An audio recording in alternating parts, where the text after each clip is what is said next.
Bonjour à tous et bienvenue sur le podcast hebdomadaire de la cellule avec aujourd'hui un invité de marque, un invité de luxe. Nous sommes avec LG. LG, ça va, la pêche, la patate, la forme? Comme d'habitude, oui. Eh bien oui. Nous sommes également avec Emmanuel. Salut. Avec Vivien. Oh. Avec Natacha. Salut. Et avec Adrien. Salut, salut. Et aujourd'hui, nous allons parler improvisation, technique d'improvisation. LG est venu avec une batterie de questions à vous poser, chers podcasteurs. J'espère qu'il y répondra lui aussi. Hein, et puis, alors, c'est parti. Tes questions. Ouais, je suis venu en me disant que le Cénacle présent aura sans doute plein de choses à dire sur le sujet. Donc l'improvisation, en partie quand t'es meneur de jeu essentiellement, comment ça fonctionne? On a souvent des conseils, des techniques, il y a des outils qui fonctionnent plus ou moins, il y a plein de choses, mais moi je me pose la question depuis un moment d'essayer de comprendre comment ça se déclenche en fait. Comment est-ce que à un stimuli donné par le joueur, une idée lancée autour de la table, tout d'un coup il y a des idées qui jaillissent qui n'étaient pas prévues 15 secondes auparavant et que tout d'un coup ça fait le scénario et la suite du scénario. Là j'ai fini une grosse campagne de Warhammer et le dernier scénario, enfin la dernière séance, c'était vraiment le final apocalyptique, explosif dans tous les sens. Sauf que 15 secondes avant, plus exactement 15 secondes après qu'on ait commencé à jouer, j'avais toujours pas d'idée de ce qu'on allait faire et de ce qui allait se passer exactement. J'avais une situation de base, j'avais 2-3 éléments, mais aucune idée de ce qu'il y avait réellement derrière, ni comment, etc. Et en fait, ça n'a pas empêché la partie d'être vraiment très bonne, les idées fusées et les idées de venir et de surgir sans même que je m'attende à ce qu'elles soient là, quoi. D'accord.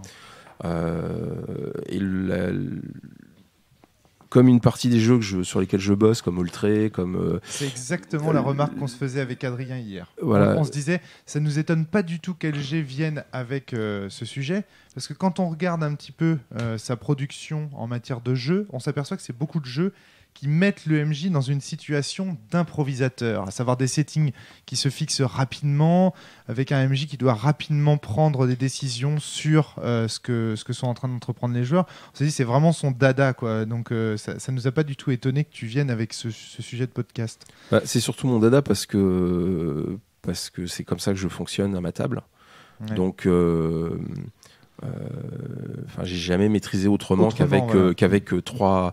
Je peux avoir des mondes très fouillés, très construits, etc. Mais les scénarios, c'est généralement 3 lignes en haut d'une page quand j'ai 3 lignes. Ouais.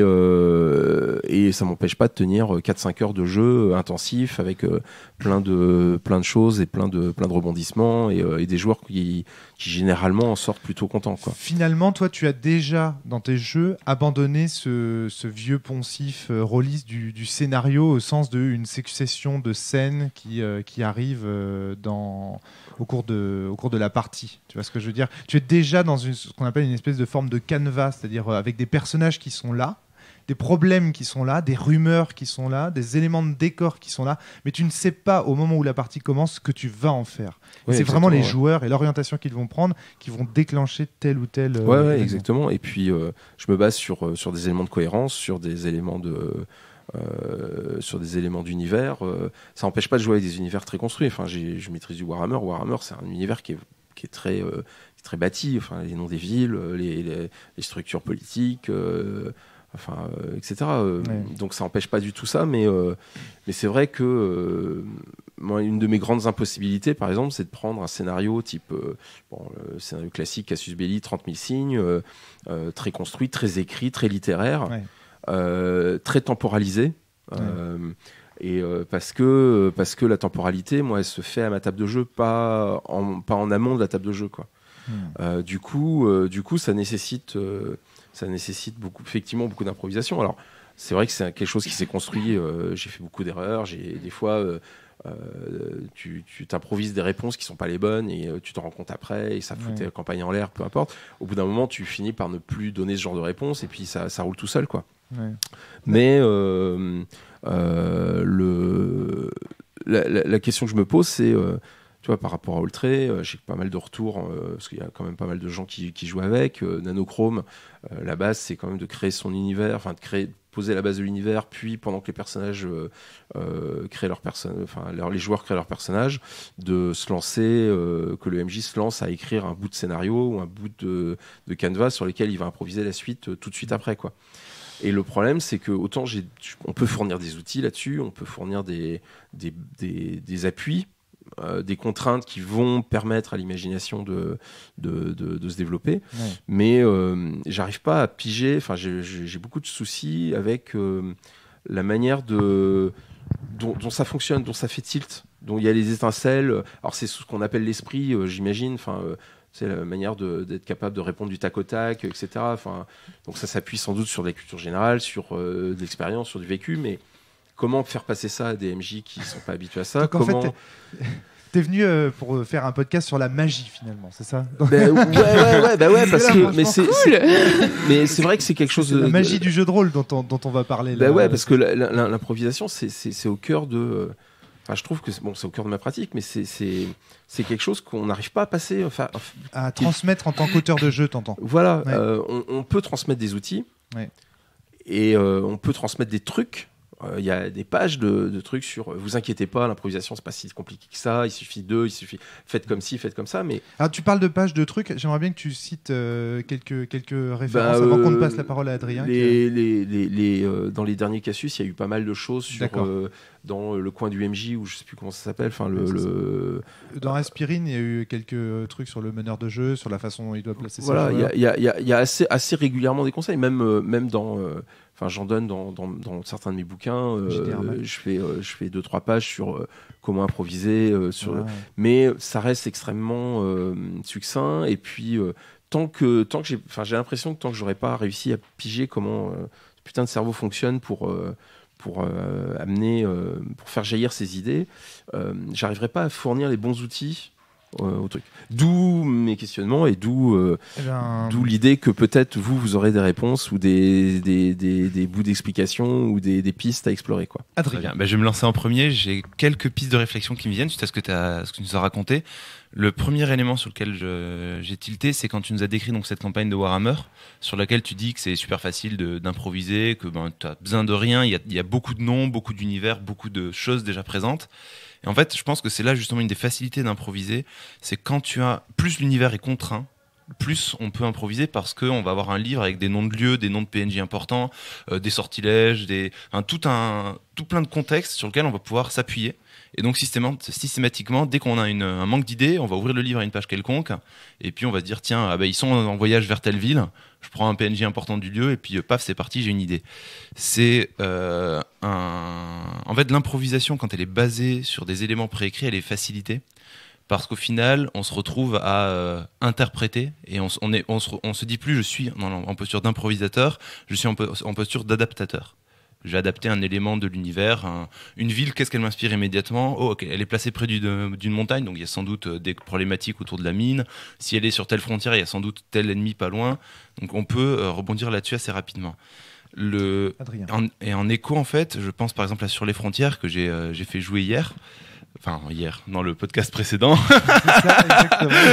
Et où la problématique du MJ qui se retrouve avec quelques éléments assez succincts à improviser toute une partie sont très complexes parce qu'on a un lieu, un sénéchal, un petit peu une ambiance, quelques figures mythiques du lieu, mais on est assez largué au milieu de tout ça au début. Et donc la première partie, elle est très difficile sur le temps de créer tout le contexte sur lequel on va rebondir ensuite. Ouais. Et donc là, l'improvisation est difficile parce qu'elle manque de points d'appui. Elle en a quelques-uns qui sont donnés avec quelques techniques sur le premier scénario, essayer de faire jouer un problème le temps qu'ils arrivent, essayer de faire jouer le premier problème que vous avez défini au début. Mais ça reste quand même peu d'éléments sur lesquels s'appuyer. Et donc, la première partie est difficile. La suite sera sans doute beaucoup facilité par tout ce qu'on a créé par le passé. C'est la même chose dans Blistage, c'est la même chose dans Apocalypse World. Les premières parties servent à essuyer les plâtres un petit peu et à concevoir la fondation qui ensuite permet l'improvisation. L'improvisation dans le jeu de rôle, elle a ça de différent. Le jeu de rôle. Elle a ça de différent vis-à-vis de l'improvisation théâtrale, en ce qu'elle essaye de vraiment construire quelque chose de long. Tandis que dans l'improvisation théâtrale, on est en général dans le gag qui va durer 1 minute, 2 minutes, 3 minutes. Et donc, tu peux peut-être nous en parler, non? Toi qui fais un peu de théâtre d'improvisation. J'en ai fait un tout petit peu, j'en ai fait une petite année. Ouais. Tu avais retenu les différentes questions qui permettaient de... En gros, dans l'improvisation théâtrale, l'élément principal que doit maîtriser l'improvisateur, c'est la confiance en soi et la confiance au groupe. Et donc, chaque séance d'impro, chaque atelier d'impro, chaque spectacle d'impro commence par un échauffement. Et cet échauffement, c'est pas faire des pompes, c'est un échauffement de connivence avec les autres participants. C'est quelque chose que dans le jeu de rôle, on ressent quand on joue systématiquement avec les mêmes joueurs. C'est l'habitude du groupe de jeu, c'est cette expérience, c'est cet échauffement. Et donc cet échauffement, c'est un moyen de se mettre en confiance, autour de jeux tels qu'on se passe une boule d'énergie, autour de jeux des sortes de jeux bêtes physiques des jeux à contrainte type quand tu lèves le bras droit, alors le joueur à ta droite doit jouer, quand il lève le bras gauche il renvoie au joueur gauche, quand il fait tel geste ça fait etc. Et donc par un ensemble de contraintes un peu simples, on essaye de jouer vite, on essaye de se donner un style. Quand on se donne de l'énergie, on va pousser un cri, donc on peut pousser plein de cris différents et à chaque fois on va tester. C'est un moyen de se mettre à l'aise et de se lancer dans le peps du truc. Et dans le jeu de rôle, je pense que c'est un petit peu ce qui se retrouve quand on a l'habitude de jouer avec un groupe de joueurs, comme je l'ai déjà dit. C'est aussi quelque chose que l'on va avoir de présent en soi quand on a l'habitude d'être dans une certaine posture. Quand on a l'habitude d'être MJ, quand ça fait des années qu'on est dans cette posture-là, on a une certaine confiance qui est là. Le syndrome de la personne qui a jamais été MJ et qui en a peur, c'est parce qu'il lui manque cette confiance en elle. Elle n'a pas encore l'habitude de la connivence qu'il peut y avoir entre joueurs et MJ. Et donc, c'est une phase d'apprentissage qui doit être présente. C'est pour ça que je pense que un des trucs qui se font au final dans beaucoup de tables de jeu, c'est on se retrouve, on va jouer, mais en général, on commence toujours par papoter, par grignoter quelques chips, voilà. Cet aspect-là, c'est aussi un aspect de création de confiance. Et donc, je pense que c'est... si vous avez du mal à improviser, déjà, commencez vos parties par un temps hors jeu de convivialité. D'accord. Même en convention, prenez le temps de vous présenter, de demander à vos joueurs comment ils s'appellent, quels sont leurs genres de trucs qu'ils aiment bien faire dans une partie de jeu de rôle. Essayez de mettre de la confiance autour de la table. C'est vrai que ça peut être problématique dans certaines... Enfin, pas dans certaines tables. On a tous été joueurs, on a tous vanné un petit peu le MJ pour son scénar, on a tous fait des blagues et on a tous quelque part un petit peu attaqué grignoter cette confiance qui peut effectivement... ça peut être difficile... à ce niveau-là aussi, quoi. Ouais. Moi, dans un de mes seuls jeux où il y a énormément d'improvisation, c'est l'agence, dans la phase de prologue. C'est vraiment une scène tirée du théâtre d'impro où en gros chaque participant va improviser un petit bout de l'histoire pendant 10-15 secondes et on tourne comme ça jusqu'à ce qu'on ait un prologue de Mission Impossible établi, enfin un truc avec une explosion, un assassinat à la fin et puis il y a sans doute un méchant, on sait pas trop. Cette phase-là, un des conseils clés m'a été donné par Christophe Beuclé, c'est en tant que préparateur de la partie, dites à vos joueurs, pendant cette phase-là, dites ce qui est évident. Ce qui est évident pour vous ne l'est pas forcément pour les autres. C'est un moyen de mettre les gens en confiance en disant pas la peine de vous mettre de la pression sur essayer de dire un truc abracadabrantesque, parce que l'abracadabrantesque émerge de l'ensemble des propositions des N joueurs successifs. Et c'est un petit peu pareil dans une partie de jeu de rôle qui est improvisée, c'est que en tant que MJ ou en tant que joueur, on va apporter une petite pierre du genre au fait mon frère réside dans le même village, dans le village là où on vient de débarquer. C'est un petit élément, il n'y a pas grand chose. Le MJ derrière peut rebondir en disant ton frère il a disparu depuis hier. C'est pas grand chose, ça semble logique. Et il me parle de son frère. Si je tape sur son frère, ça fait un truc sympa. Puis derrière, le joueur va se lancer. Puis derrière, les autres joueurs vont rebondir. Et de petite bille en petite bille, on avance. Et donc, ça, c'est, je pense, un autre ingrédient clé quand on est en improvisation. C'est quand on est en improvisation, il faut se détacher de l'aspect scénario traditionnel qui va être un scénar avec une sorte de plan machiavélique avec le grand méchant qui a enlevé machin pour faire ça parce que c'est son objectif, parce qu'il a tel mec dans son bagage, etc. En improvisation, on y va petite étape par petite étape. Le gros plan peut émerger. Alors, il n'émergera pas forcément systématiquement, il peut émerger, mais il émergera parce que vos petits bonds successifs sont cohérents. Et ensuite, vous pouvez toujours faire des mouahaha. Le grand méchant, enfin votre pote que vous suiviez depuis le début, à la fin, je peux toujours dire il était méchant. Et après, on arrivera toujours à le justifier. Enfin, presque toujours. Ouais. Et du coup, c'est le petit bond qui permettra ça. Et donc, quand vous êtes dans cette situation d'improvisateur en tant qu'MJ, n'essayez pas de voir le grand plan. Parce que sinon, vous allez toujours en être déçu parce que les propositions des joueurs, parce que ce que les joueurs vont essayer d'explorer, ou parce que juste votre proposition suivante risque d'être pas très cohérente.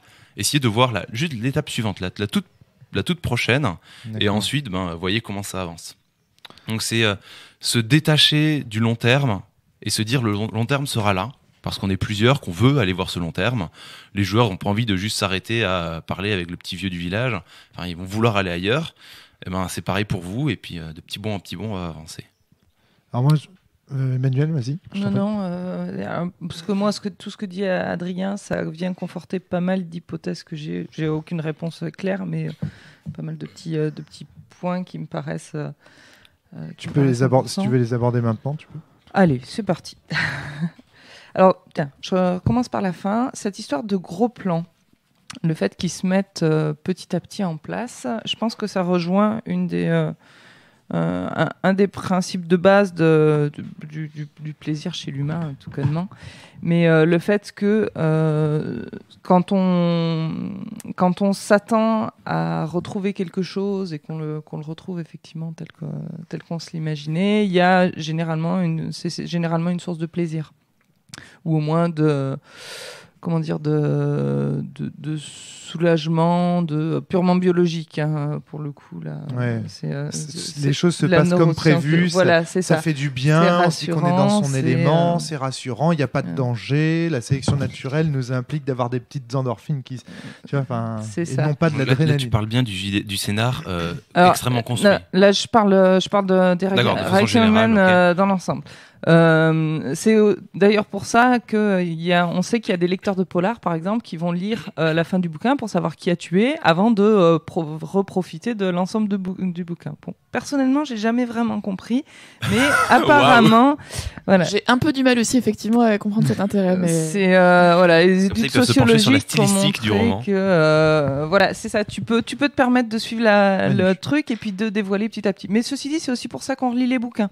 Oui, et puis c'est le plaisir qui est derrière. Le fait que tout le monde aime les séries, les personnages récurrents, c'est le plaisir de retrouver des choses ou un genre même hyper codé, comme je sais pas la fantasy ou le roman de détective, quoi.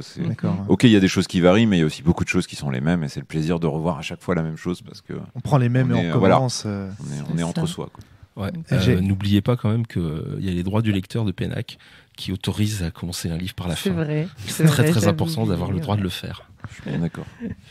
Et donc pour rattacher un petit peu ça à cette idée de gros plans et au contraire d'avancer petit à petit, je pense que ce qu'on fait quand on fait ça et ce pourquoi ça marche, c'est parce que au fur et à mesure des hypothèses et des avancées de petits éléments des joueurs sur lesquels on reproduit, on finit par petit à petit se faire une idée de ce qu'ils attendent de ce scénario ou de cette campagne. C'est tiens, le coup du tiens, ils disent que c'est lui le méchant, je vais pas faire exactement comme ça, mais je vais quand même partir dans cette direction. Ça leur fera plaisir, il y aura une réponse à leurs attentes, etc.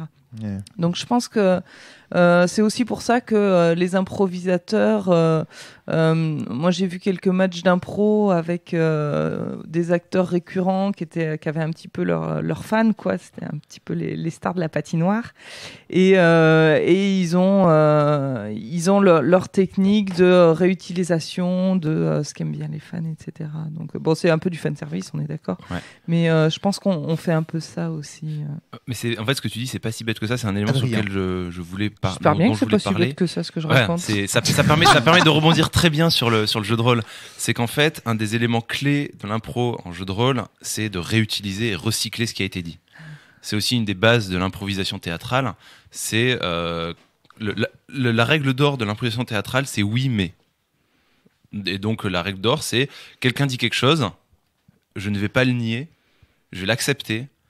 Oui, je suis l'homme unijambiste qui a des ailes. Très bien. Ok, c'est un peu débile, c'est pas grave. Je l'accepte, mais et ensuite je viens enrichir ça. Et donc c'est la clé aussi dans le jeu de rôle, c'est que tout élément qui va être dit doit être considéré comme source pour plus tard. Si j'ai parlé de mon frère, il faut pas le laisser derrière, ce personnage. Il est là. il a une importance. Enfin, si on te parle de ton frère unijambiste avec des ailes et une tête d'hippopotame, par bien exemple, t'es en droit de dire écoute, non. Là vient un autre élément du jeu de rôle, c'est qu'il y a une sorte de cohérence d'ensemble. On n'est pas dans le gag de l'improvisation. Moi, c'est ce qui me gêne dans l'improvisation, de ce que j'en ai vu, c'est effectivement ça reste dans le gag, quoi. Et le jeu de rôle. Alors effectivement, souvent ça reste dans le gag. Il y a moi mon exo préféré mon type de spectacle préféré de l'impro, c'est celui qu'on appelait nous le striptease, qui est inspiré de l'émission sur France 2, je crois, si je dis pas de bêtises. Non, sur la 5, sur France 2, c'était sur la 5. Sur la 5, où en gros il y avait tout un reportage de un quart d'heure, 20 minutes sur des gens qui avaient des passions assez le jeu de rôle, assez perchées, genre un mec qui était fan de tuning et qui allait pendant 20 minutes parler du tuning, et il en devenait pitoyable en fait, mais en même temps touchant. Et donc en gros c'est des impros où on se met à construire des personnages touchants et un peu stupides et un peu ridicules et un peu hors sol. Ouais. Et c'est extrêmement construit, c'est calme, donc c'est quelque chose qui se rapproche un peu de ce qu'on essaye de faire dans le jeu de rôle, dans le sens avoir quelque chose qui ait une certaine cohérence, qui soit pas dans le gag non-stop. Et qui avance. Un autre type d'impro que j'ai pu voir et qu'on a pratiqué pas mal avec la poésie, on a fait des rencontres slammer improvisateurs, et où en fait on demandait aux improvisateurs de partir sur des textes donc de poésie tout simplement, et où c'était l'ambiance qui primait. Et ça me paraît intéressant ça aussi pour le jeu de rôle, c'est-à-dire que ce qu'on demandait, c'était vraiment le respect d'une certaine couleur, d'une certaine esthétique, et quelquefois même au détriment d'un sens très explicite. Oui. Et il me semble que c'est quelque chose qu'on fait aussi en jeu de rôle. Il y a des contraintes à la manière d'eux, donc ça va être à la manière du théâtre de Molière, à la manière du roman noir, à la manière de Star Wars, à la manière de... Et il y a aussi un truc qu'on faisait régulièrement, c'était le carré d'émotion, où là du coup ce qu'on imposait c'était sur scène, telle zone de la scène c'est la colère, telle zone de la scène c'est l'exubérance, et donc du coup l'histoire devient un peu secondaire sur le respect de cette contrainte d'ambiance. C'est quelque chose qu'on peut trouver dans le jeu de rôle aussi peut-être, mais je pense que les joueurs et le MJ vont quand même mettre une sorte de point d'orgue à la cohérence de l'histoire avant la cohérence de l'ambiance. Mais il y a un jeu qui s'appelle A Taste of Murder, je crois que c'est, pour jouer dans une ambiance un peu à la Agatha Christie, et où en fait il y a une mécanique d'humeur, c'est pour ça que j'y pense, avec ton carré des émotions. C'est exactement ça, quelque part il y a une piste d'émotion en fait, et qui détermine l'émotion du personnage pendant la scène. Et à toi de jouer ensuite cette émotion de cette façon-là. Donc là, on est carrément en fait dans l'inspiration, je pense, du théâtre d'improvisation. Ouais, effectivement. Ouais. Je pense aussi au jeu qu'a développé Thomas Munier pour le Game Chef, Dragonfly Motel, je crois, où on joue dans une esthétique à la Lynch, où les participants parlent très lentement, en respectant un rythme, une musique, et où au final on peut se permettre d'avoir aucun sens. C'est du Lynch, donc on peut se permettre d'avoir aucun sens. Donc c'est une expérience très particulière, mais et la saison 3 sort bientôt. Mais voilà, apparemment c'est quand même, moi je l'ai pas testé, mais pour ceux qui ont testé, c'est une expérience vraiment intéressante aussi, de se détacher de ce sens et de cette cohérence. Je voulais juste dire que l'improvisation est nécessairement au cœur de toute partie de jeu de rôle. Je sais que tu l'as dit tout à l'heure qu'il fallait dire ce qui était évident. Je crois que c'est le moment de le dire dans le podcast. Parce que ce qui fait le plaisir du jeu de rôle, c'est le fait de réfléchir à des situations possibles, de se poser des questions sur la suite de l'histoire, sur comment va réagir mon personnage, qu'est-ce qui va se passer ensuite, qu'est-ce qui fait le cœur du décor, de l'univers, etc. Et donc, le jeu de rôle, c'est forcément réfléchir ensemble à une problématique donnée. Et donc, si la réponse est scripté, si chaque élément est scripté, finalement on n'a plus à trop se poser de questions puisque le jeu va tourner tout seul. C'est un peu la différence entre le film ou alors la pièce de théâtre dont on aurait les textes avant même de la jouer, et la partie de jeu de rôle. Bien sûr qu'on n'a pas les textes de la partie de jeu de rôle, sinon ce n'est plus une partie de jeu de rôle, c'est une pièce de théâtre. Donc l'improvisation est nécessaire au jeu de rôle. Ça, c'est la première réflexion que je voulais faire. Tu voulais déjà rebondir là-dessus. Et moi, d'une manière générale, il y a un truc qui me marque immédiatement, c'est que le MJ qui improvise, paradoxalement, eh bien moi, j'ai tendance à trouver ça chiant. j'ai tendance à me dire que si on est en impro, il n'y a rien à découvrir. Que tout ce que crée l'EMJ, il le crée sur le tard et que du coup, il n'y a pas de choses à creuser. Et ça il n'y a pas de vérité quelque part derrière. Voilà, c'est ça. Il n'y a pas quelque chose de tangible, de solide, de dur.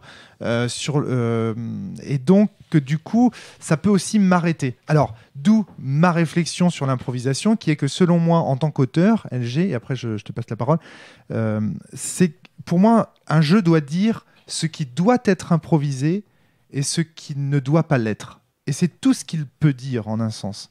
Et moi, c'est comme ça en tout cas que je travaille, c'est-à-dire que j'essaye de dire ceci, vous devez le mettre, ceci, vous pouvez l'improviser. Est-ce que, par exemple, si on prend Sens, il y a énormément de scènes scriptées, donc, mais parallèlement, il y a aussi beaucoup d'éléments sur lesquels je dis là-dessus, vous pouvez improviser.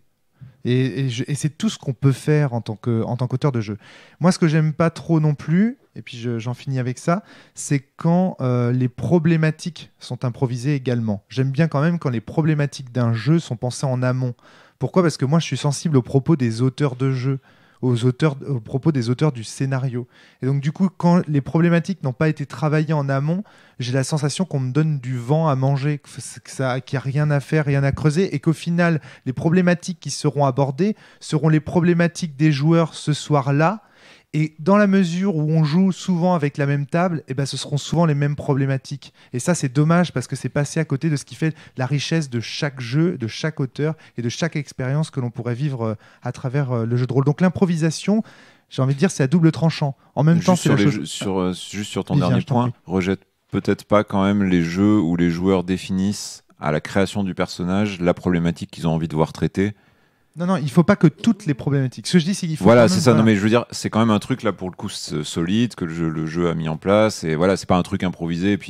Et ça peut pousser les joueurs à traiter peut-être une problématique différente vu que c'est mis sur table et officiellement, j'en sais rien. Enfin, tout à fait.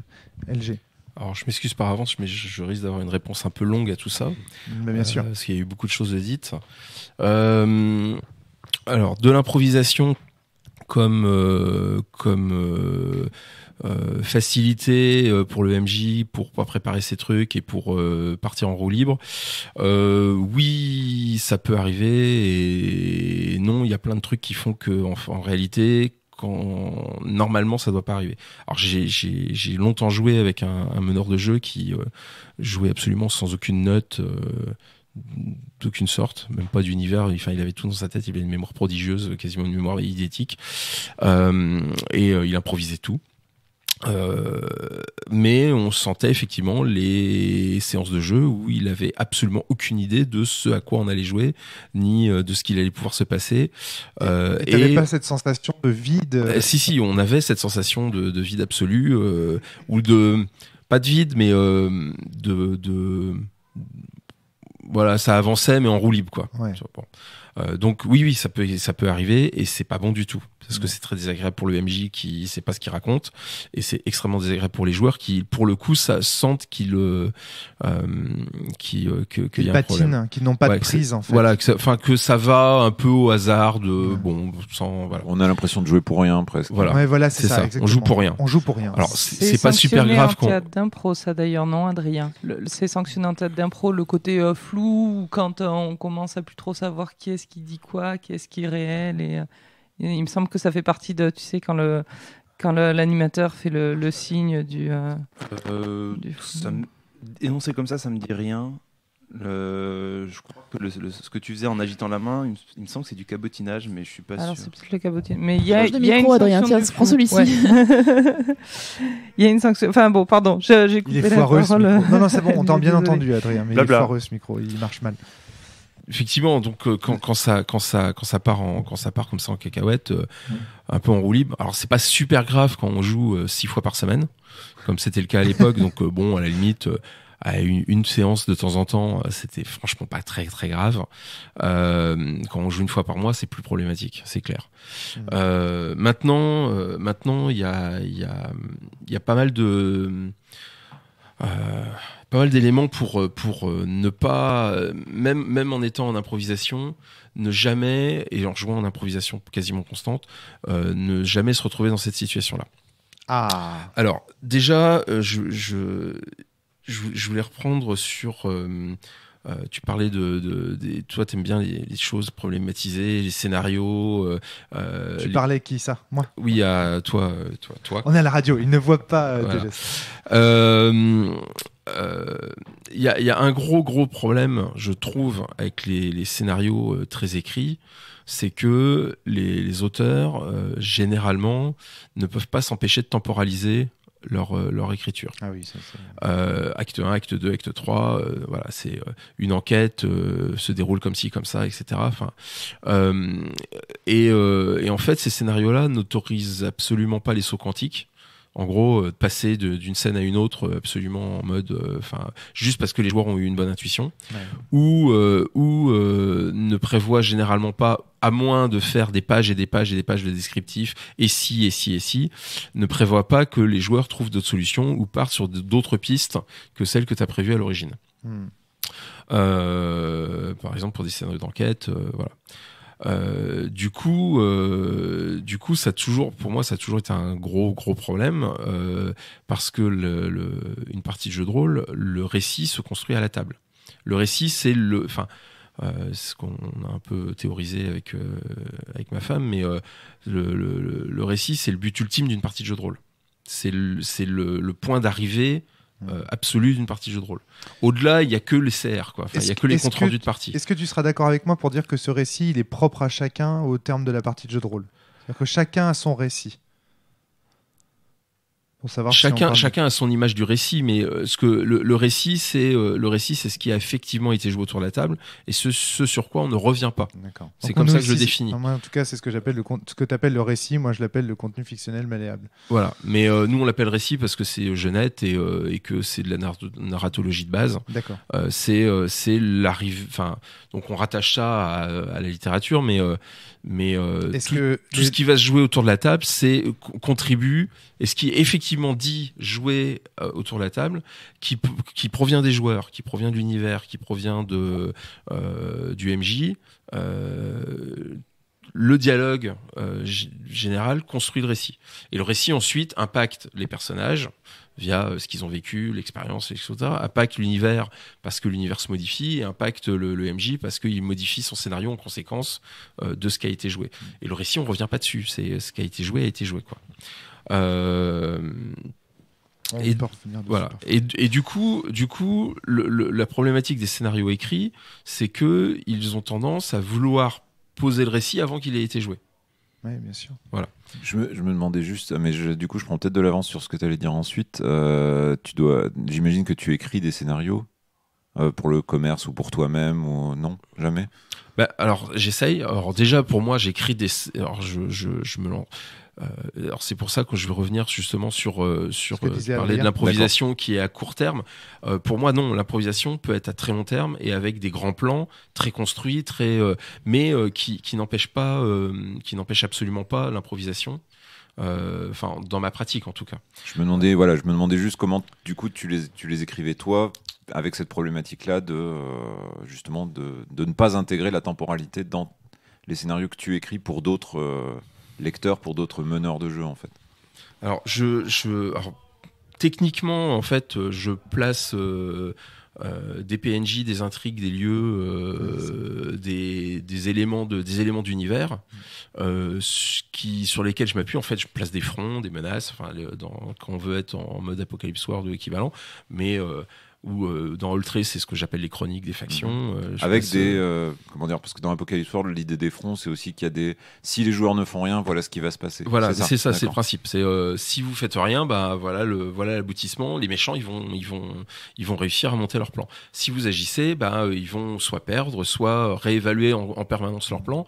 Alors après, moi, j'ai des outils comme les cycles, etc., qui me permettent de. T'étais en mode sandbox, comme on dit, quoi. Voilà, je suis en mode sandbox, mais au-delà de ça, même en termes d'écriture, je suis en train de travailler sur de l'écriture de scénario actuellement, justement pour fournir du scénario pour Dragon Push, avec l'idée d'écrire vraiment des choses, mais et en fait de présenter sur papier des scénarios tels que moi je pourrais les écrire pour moi alors plus écrits, plus aboutis, mais tels que moi je pourrais les écrire pour moi, avec l'idée que derrière on utilise ça pour improviser en fait.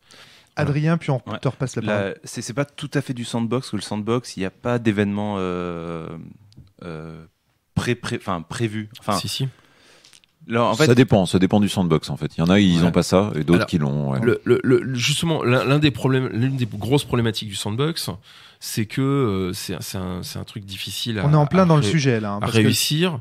Ah oui, le sandbox, c'est l'improvisation en permanence. En fait, le principe du sandbox, c'est pas de rien prévoir. Le principe du sandbox, c'est de dire, voilà l'univers, qu'est-ce que vous faites ? C'est-à-dire de pas arriver en disant, ok les gars, vous avez reçu une lettre de votre vieil oncle qui vient de décéder et qui vous lègue un manoir sur le bord de mer du côté de Providence. Qu'est-ce que vous faites ? Mais vous habitez Providence.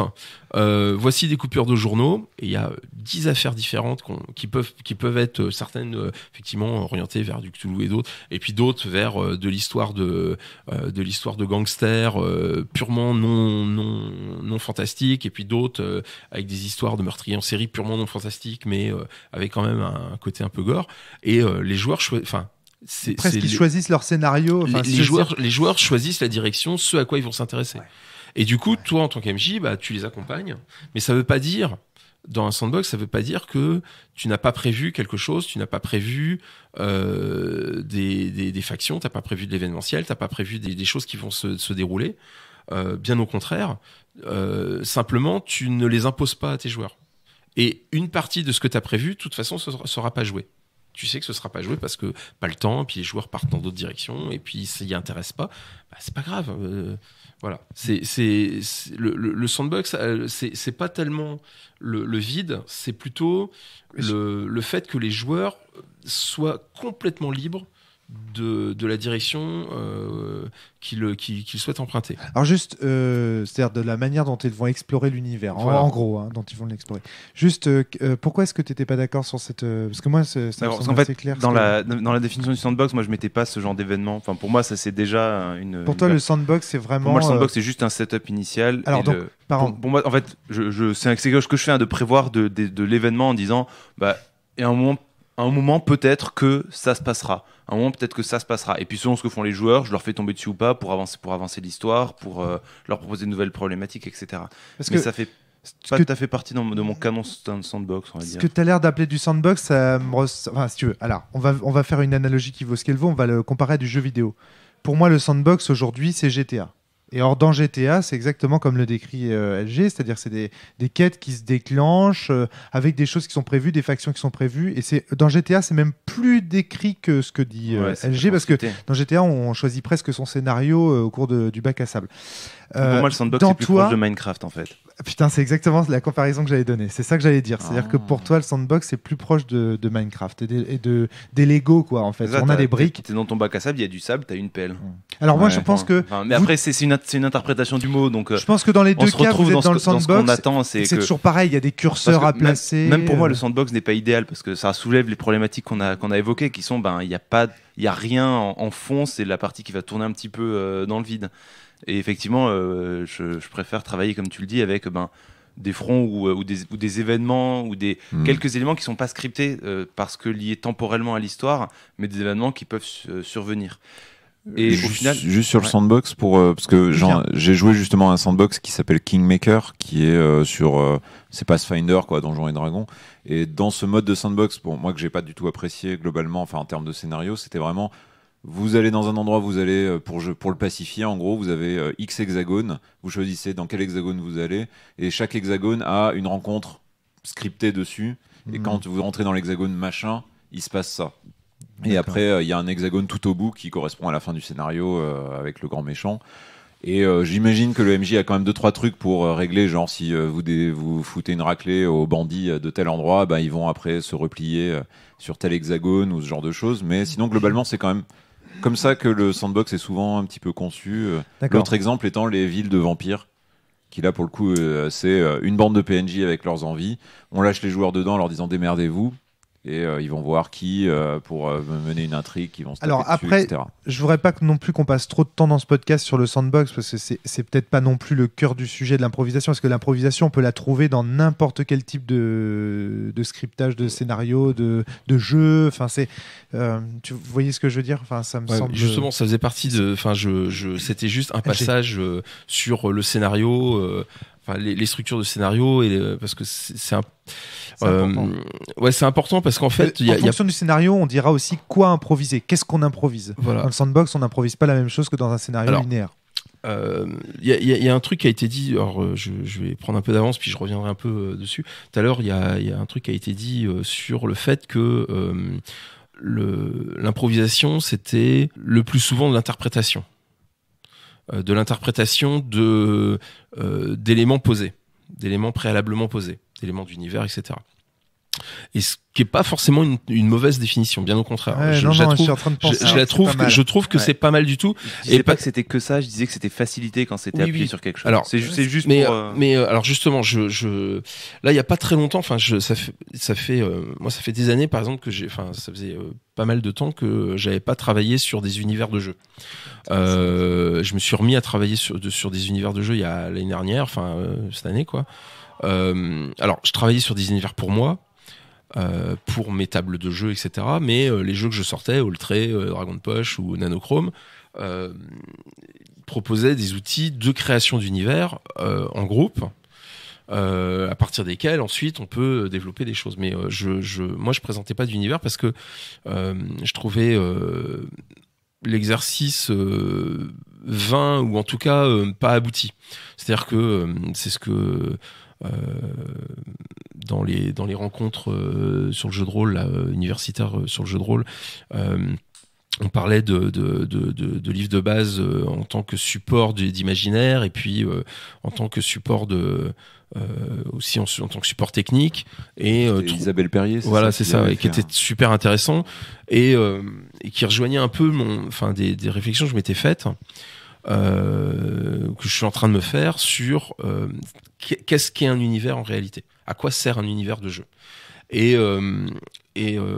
T'en as discuté avec Jérôme de ça, avec Jérôme Larrey? Pas encore parce qu'on se voit dans 3 semaines, donc je pense qu'on aura l'occasion de discuter. Lui, il a des bonnes idées là-dessus, moi je trouve. Et du coup, je réfléchissais, ok, c'est quoi un univers de jeu, et je me disais que en fait, un univers, ça a exactement la même fonction que les règles. Oui, mais c'est-à-dire que les règles de jeu, c'est le moteur physique de l'univers. C'est un moteur physique qui fixe une cohérence, qui fixe des rapports de cause-effet, de causalité. De force, ça dépend des règles.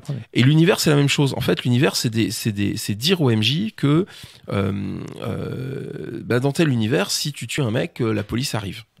C'est une règle. Et arrive tout de suite. Et puis, et dans tel autre univers, tu butes un mec et tu tires des coups de feu en l'air et tu gueules, je viens de tuer quelqu'un, venez m'arrêter, et rien ne se passe. Voilà la référence. Voilà, on voit la référence. Mais typiquement, donc un univers fixe des règles de cohérence et fixe des règles de causalité. Donc c'est des règles, c'est un moteur physique et social, etc. Mais c'est un moteur physique. Qui indique au MJ de manière très précise et qui doit pouvoir indiquer au MJ de manière très précise que si les joueurs font ça, si les personnages font ça ou si les PNJ font ça, alors il se passera ça. Si tu parles mal au roi, alors tu te feras décapiter. Et puis dans tel autre univers, non, en fait, voilà. Je peux juste ajouter un élément pour compléter ta description de l'univers. Moi, je partage totalement cet avis, et Jérôme également. On a eu l'occasion d'en discuter dans des podcasts avec lui, notamment sur le fait que les Amazones n'ont pas de sein, tu vois, pour tirer à l'arc. Il disait, voilà, ça c'est une règle. Si vous jouez une Amazone, ça implique que vous n'ayez pas de sein. Et si par hasard vous en avez, ça impliquera des choses, etc., etc. Alors, juste un point quand même, c'est que ce n'est pas suffisant pour décrire un univers de jeu de rôle. Ce qu'il faut en plus, c'est aussi que tu définisses à l'avance quels éléments résistent. C'est-à-dire, par exemple, là, tu parlais de la police. La police va donc être une résistance. Si tu ne fixes pas ça, tu vas te retrouver dans une description d'univers qui sera infaisable, infinie. C'est-à-dire que tu vas dire, alors s'il crache en l'air, le vent va résister. Alors, imaginons que ce soit la thématique, que ce soit la gravité qui résiste dans ton univers. Du coup, ça a du sens de parler de ces règles-là. Est-ce que tu vois où je veux en venir? C'est-à-dire que non seulement il faut que tu penses ton univers comme des règles, mais il faut aussi que tu penses qu'est-ce qui va résister dans justement, dans c'est à ça que je venais, c'est que du coup, quand on écrit un univers, l'important, c'est d'écrire ce qui va être réellement utile au MJ. Le reste, il comblera pour aborder les problématiques et puis il comblera par de l'improvisation, pour fixer l'ambiance du monde, le propos, ce que tu veux mettre derrière. Mais ce que je veux dire, c'est que tu fixes les points de cohérence.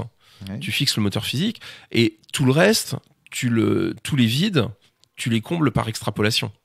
C'est ça. T'as pas besoin de décrire. Si tu dis que tout corps lâché dans le vide tombe, t'as pas besoin d'expliquer que si c'est léger et qu'il y a du vent, ça va se déporter. De toute façon, ça tombe. Bien sûr.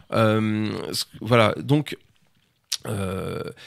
du coup, décrire un univers est censé être un soutien. Un soutien pour le MJ. Enfin, la description d'un univers ne doit pas être un truc pléthorique, ne doit pas être quelque chose d'impossible à prendre ou à démaricoder, à trier, qui prend des heures et des heures. Ça doit être un outil qui, de mon point de vue, en tout cas aujourd'hui, dans l'état d'avancement de mes boulots, etc., me fait dire que ça doit être un outil qui doit être aussi clair et aussi précis et aussi intéressant que les règles. Des règles doivent donner une ambiance, comme je disais, les règles fixent un paradigme mental dans la tête des joueurs. L'univers doit faire la même chose pour le MJ. C'est génial que tu le penses comme ça. La plupart des rôlistes le pensent à l'envers. Enfin, là, tu viens de dire, il faut que l'univers soit aussi intéressant que les règles. Pour la plupart des rôlistes, c'est l'univers qui est d'abord intéressant et limite les règles on peut les changer, on en a rien à foutre. Là c'est marrant. Mais alors les règles, le système does matter. Mais les règles on peut les changer, mais simplement il faut accepter le fait que si tu changes les règles, tu vas changer des éléments du moteur physique. Mais en fait c'est pas problématique au sens où si tu vas utiliser un moteur physique qui correspond plus à ta manière de maîtriser, à ta manière d'improviser. Et à ce que toi t'as envie en tant qu'MJ d'apporter, qui est pas forcément la même chose que ce que l'auteur avait prévu. C'est tout le problème de la source et de la modification de la source parce que c'est Anne qui en parlait justement, on rencontre aussi sur les positions d'auteur. Il y a l'auteur source qui pose le truc, qui a son idée, etc. Mais fondamentalement, ensuite, les joueurs et le MJ sont aussi auteurs au moment où ils sont autour de la table. Il n'y a pas une police des parties qui débarque en faisant vous jouez pas comme il faut. Ah, si, moi j'ai recruté des gars. Chacun joue comme il veut à sa table. Et c'est le même. Il y a un droit des MJ et des joueurs, comme il y a un droit des lecteurs de Pénac. Enfin, t'as le droit de commencer un univers par la fin. Pour jouer à Boule de Neige, t'as le droit de jouer avec des règles qui correspondent pas. T'as le droit de friter un shogot à main nue si t'as décidé que ce serait comme ça. Rien ne l'interdit ou ne l'empêche. Simplement, ça doit être fixé à la table et ça doit être prévu. Enfin, ça fait partie du contrat et de la cohérence que tu veux donner à une table de jeu, quoi. Ouais. Il y a peut-être juste un truc à dire, c'est que certes, le lecteur a le droit de commencer par la fin. Cependant, les bouquins en général sont prévus pour être lus dans l'ordre. Donc vous avez le droit, mais c'est quand même faire un truc qui est pas recommandé, on va dire. Ça reste. Après, vous irez pas vous plaindre auprès de l'auteur. Oui, c'est ça. Après, attention. Après, effectivement, tu peux pas reprocher à l'auteur un truc si t'as pas utilisé le mode d'emploi. Si tu mets ton chat dans le micro-ondes et qu'il explose, c'est de ta faute. Enfin, je veux dire, un monde. Mais en même temps, t'as le droit de mettre ton chat dans le micro-ondes. Enfin, non, t'as pas le droit. Mais si à Nanochrome vous utilisez que les règles des pages paires, vous attendez pas à avoir une partie productive, quoi. T'en as la possibilité physique. Voilà. Par exemple, commencer un polar en lisant les 3 dernières pages, moi ça m'a jamais gâché mon plaisir. Au contraire, enfin généralement je lis les 2 premiers chapitres, puis les 3 dernières pages, puis je reprends. Ça dépend parce que style, c'est fun. Tu vois les choses venir. Des fois tu lis 10 pages en avant, puis tu reviens. Enfin, il y a de l'ironie dramatique. Ça participe d'une manière de lire aussi. Et dans le jeu de rôle, je pense qu'il y a pas d'interdit à ce niveau-là. Donc c'est aussi pour ça que c'est difficile de canaliser l'improvisation, parce que et c'est pour ça que c'est compliqué de canaliser l'improvisation. Mais effectivement, si on part du principe que l'improvisation s'appuie sur les règles et sur l'univers comme moteur physique, déjà on a un premier point, parce qu'on est dans l'interprétation. Et effectivement, on est aussi dans l'interprétation quand on a posé. Alors des fois, on pose avec très très complètement avec 2 pages de background, etc. Des fois, c'est juste un nom en haut d'une page et puis voilà. Mais quand on pose un PNJ, on l'interprète. Donc, l'improvisation va être contrainte, va être cadrée par le fait que le PNJ, on l'imagine de telle manière. Donc, si les joueurs agissent comme ci ou agissent comme ça, ou disent ceci ou disent cela, le PNJ va répondre de telle ou telle manière, de manière cohérente, logique. Donc, le principal moteur d'improvisation, en fait, pour le MJ, ça doit être de rester aussi cohérent et logique que possible avec les choses qu'il a définies. Là où ça devient compliqué, c'est quand tu improvises un PNJ, les mecs ils arrivent à une ferme, ils ont besoin de prendre de l'eau, ils arrivent à une ferme, il y a un mec qui sort de la ferme, tu le décris, il n'existait pas 15 secondes avant, il n'existera pas 15 secondes plus tard, n'empêche que tu le décris, et si les joueurs d'une manière ou d'une autre commencent à interagir de manière un peu approfondie avec lui, en posant des questions, tu es obligé de réfléchir à la cohérence du mec pour qu'il ait des réponses correct, c'est-à-dire que s'il lui pose des questions sur est-ce qu'il a vu ceci, est-ce qu'il a vu cela, tu es obligé de te poser la question de est-ce qu'il a réellement vu les choses ou pas, est-ce qu'il a envie de répondre, est-ce qu'il voudra se faire payer, est-ce qu'il va mentir, est-ce qu'il a etc. Donc tous ces éléments-là, c'est des choses que dans l'improvisation, t'es obligé de gérer dans l'instantané. Voilà. Et du coup, Emmanuel, 30 secondes. Ouais, non, 30 secondes. Je trouve que juste pour rebondir là-dessus. Ça rejoint un peu ce que disait Adrien avec son oui mais, au sens où on accepte le fait qu'il y ait une ferme qui prenne de l'eau, qu'il y ait un mec. Et moi, ça m'amène une réflexion, un problème que j'ai régulièrement. Après, c'est peut-être parce que ma façon de me jeter aussi, mais j'ai du mal à dire non.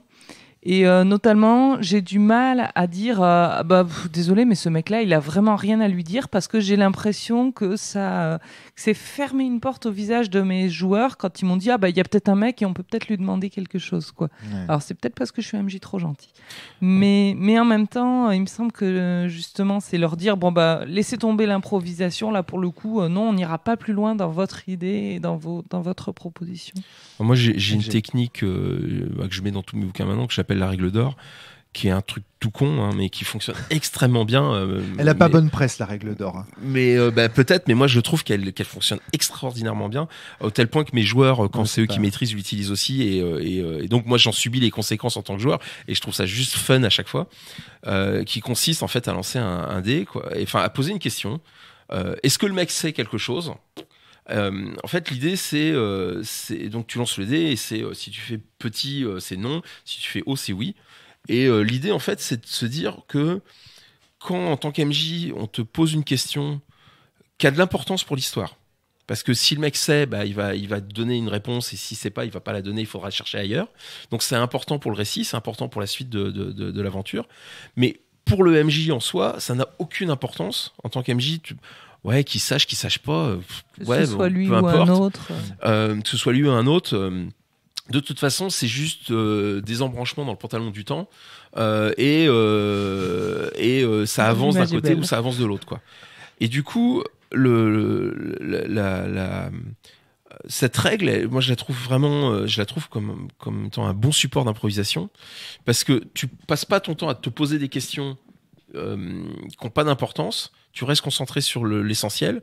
Et sur les questions comme ça, tu te laisses porter au même titre que les joueurs, tu es surpris au même titre que les joueurs, et tu fais avec ce que le hasard, le destin te dit. Et franchement, ça fonctionne très bien. Alors des fois, ça met les joueurs dans la merde, des fois pas, des fois ça fait accélérer le scénario un peu vite, mais c'est pas très grave en soi. Et puis, pour l'avoir testé en tant que joueur, je trouve que ça fonctionne aussi très bien en tant que joueur, quoi. J'ai une petite question sur cette règle, parce que du coup, question de game design. En gros, si j'ai bien compris, un PJ se pointe face à un PNJ et il va dire est-ce qu'il sait si les orques sont passés par là, par exemple. Et toi, en tant qu'MJ, tu sais pas si tu veux répondre oui, si tu veux répondre non, si tu t'en fous. C'est ça l'idée ? L'idée, alors c'est pas forcément que les joueurs posent une question, c'est que toi, en tant qu'MJ, tu te poses une question. D'accord. Les mecs sont en train de. Je sais pas s'il les a vus passer ou pas. Voilà. Donc je jette un dé et ça me dit si le PNJ dit oui ou non. Voilà. Est-ce qu'il alors ça te dit s'il les a vus passer ou pas. Ça te dit pas s'il répond aux joueurs. Parce que après ça fait après si t'as envie que le mec, en fait, si sur le coup tu te dis mais en fait c'est un complice des orques et que il leur dit les orques sont partis au sud et il indique le nord aux joueurs. Tu vois, ça empêche pas de continuer à jouer le personnage dans sa cohérence. Simplement, ça te relance sur des questions qui n'ont pas d'importance pour toi. Pour lesquelles la réponse est indifférente. C'est pas une réponse que tu donnes aux joueurs. Tout à fait clair. Oui, c'est ça. Donc du coup, pour être tout à fait clair, les joueurs ne savent pas le résultat du dé ou ne connaissent pas l'interprétation du dé que tu en fais. Pas forcément. Après, moi, la plupart du temps, c'est vas-y, lance-moi un dé. Donc, c'est pas moi qui lance le dé. Déjà, c'est le joueur. Donc, eux, ils voient le truc. Et puis, donc, il y a un côté ironie dramatique et on joue dessus. C'est-à-dire que des fois, les mecs vont quand même leur donner une réponse. Et puis, les joueurs sont là, ah putain, on a la réponse. On sait que en réalité, le mec, on sait foutre rien. Enfin, tu vois. D'accord. Donc, les joueurs sont au courant. Moi, je suis pas d'accord. On rappelle que l'ironie dramatique, c'est quand les joueurs sont au courant de choses que leurs personnages ne savent pas et que leurs personnages font des choses que les joueurs savent souvent mauvaises ou. Mais c'est fun. Voilà. Enfin, c'est comme du coup on retrouve des choses un peu comme dans les films, quoi. Moi j'aime bien, ça fonctionne bien à ma table généralement. Enfin, j'ai des joueurs qui sont très très cool pour ça. J'imagine qu'à d'autres tables ça fonctionne pas du tout. Moi j'ai des joueurs qui aiment beaucoup ça. En fait, ça les fait parce qu'ils sont là en train de ricaner bêtement, en train de se dire ah putain mais et des fois ils ont des réactions mais ils savent que c'est des très très mauvaises réactions, mais c'est des réactions qui sont logiques. Et donc ils en rigolent, ils savent qu'ils se foutent dans la mouise, mais plus qu'ils pourraient gérer. Mais en fait, ils sortent de la partie en se disant oh putain comment on s'est trop mis dans le truc, mais c'est pas grave quoi, parce que ça venait d'eux et c'est fun quoi. En dehors du fait que ça vous plaise ou ça vous plaise pas, je comprends Natacha que ça ne te plaise pas vu la manière en fait, dont tu joues en général. mais à petite dose quoi. Voilà, pas mais systématiquement. Bien sûr. Voilà. Là, on a une technique d'improvisation. C'est un outil. Clairement, faut pas l'utiliser à toutes les questions. Et dans tous les jeux. Quand tu sais pas, des fois tu sais. Moi, des fois, je sais exactement ce qui se passe parce que justement, on va reprendre là sur. Moi, il y a deux éléments en fait dans l'improvisation. Donc il y avait le fait d'interpréter des éléments. Mais en fait, dans l'interprétation des éléments et au-delà, il y a deux directions en fait. Deux manières de faire. Il y a ce qu'on pourrait appeler placer des choses et rebondir sur des choses. Placer des choses, c'est profiter des circonstances, des paroles des joueurs, y compris des dialogues malheureux ou des très bonnes idées des fois qui fulgurent, pour placer des éléments de ton scénario. Donc des éléments de ton univers, de ce que t'as, pas de l'univers, mais de ce que tu as préparé comme intrigue. Des événements qui peuvent avoir lieu, des PNJ des intrigues, qui sont importants. ou des réactions de PNJ, etc. Donc en fait, l'idée c'est de placer des choses qui correspondent à ce que toi t'as prévu en tant qu'MJ. En gros, est-ce qu'on pourrait le dire comme des fois tu improvises pour faire avancer, et là ça serait de l'improvisation pour récompenser les joueurs? Alors non, parce que la récompense c'est encore autre chose. La récompense je le mets dans une autre catégorie. D'accord. C'est-à-dire que il y a les éléments, enfin ce que tu places, c'est ce que t'as mis en haut de ta feuille, c'est tes listes de PNJ, c'est tes événementiels. Typiquement à un moment donné, moi dans ma partie dans ma campagne de Warhammer de cette année, il y a eu des gros moments urbains, où les joueurs étaient en ville, donc ville ouverte. Il y a des événements initiaux. Et à partir de là, ils enquêtent, ils se rendent compte qu'il se passe des choses, ils se posent des questions, ils rencontrent des gens, ils cherchent des appuis, ils cherchent des informations, etc. Et moi, je savais qu'il y avait un complot. Parce que bon, c'est Warhammer, donc il y a un complot de gens de gros méchants chaotiques. Des hommes rats, en général. Alors non, il n'y a pas de Skaven, mais non, ça n'existe pas. Non, les Skaven n'existent pas. Mais il y avait des sorcières qui prévoyaient de faire un coup d'état dans la ville, donc elles avaient des plans, elles étaient en train de manipuler des faux révolutionnaires, elles étaient en train de placer, de traiter avec la pègre, de faire ceci, cela, etc. Et les joueurs arrivent là-dedans comme des chiens dans un jeu de quilles, et moi à chaque fois que j'avais l'occasion de placer des éléments liés à mon intrigue, je les plaçais. C'est-à-dire des événements, des lieux, des personnes, des joueurs qui surprenaient des moments qui pouvaient leur faire se poser des questions, etc. Est-ce que c'est ressenti par les joueurs comme un élément que tu avais préparé qui arrive ? Ou est-ce que ça se fond complètement dans le reste des choses qui peuvent survenir dans la partie ? Je pense que l'art de la bonne improvisation, c'est que les joueurs ne sachent jamais que tu improvises. Moi, je suis pas très d'accord là-dessus. Et là-dessus. ne sachent jamais quand tu as prévu les choses. C'est d'où le fait de bien préparer des listes de noms de PNJ pour pas te dire oui, celui-là il s'appelle comment déjà, je sais pas. Donc ou inversement, le faire pour tous les PNJ, y compris les PNJ importants. Je vois tout à fait ce que tu veux dire. C'est quelque chose sur lequel j'ai ma réflexion n'est pas arrêtée là-dessus. C'est-à-dire qu'effectivement ce que tu dis c'est très juste. Des fois quand t'as tous les PNJ qui ont un nom, c'est plus cohérent, t'as moins l'impression que le MJ improvise, mais en même temps te dire en tant que joueur, là tout d'un coup le PNJ qu'on affronte, le MJ est pas en train de regarder dans sa liste de noms aléatoires, c'est que ce PNJ il est important, et donc c'est aussi un moyen de dire en tant que joueur j'ai gratté au bon endroit. et je vais dans le sens de ce qu'on en attend de la partie. Enfin, j'ai trouvé un des points d'entrée. Il peut y en avoir plusieurs. Et du coup, c'est aussi, enfin, moi, en tant que créateur de jeu, je me dis aussi, c'est peut-être une manière de récompenser les joueurs.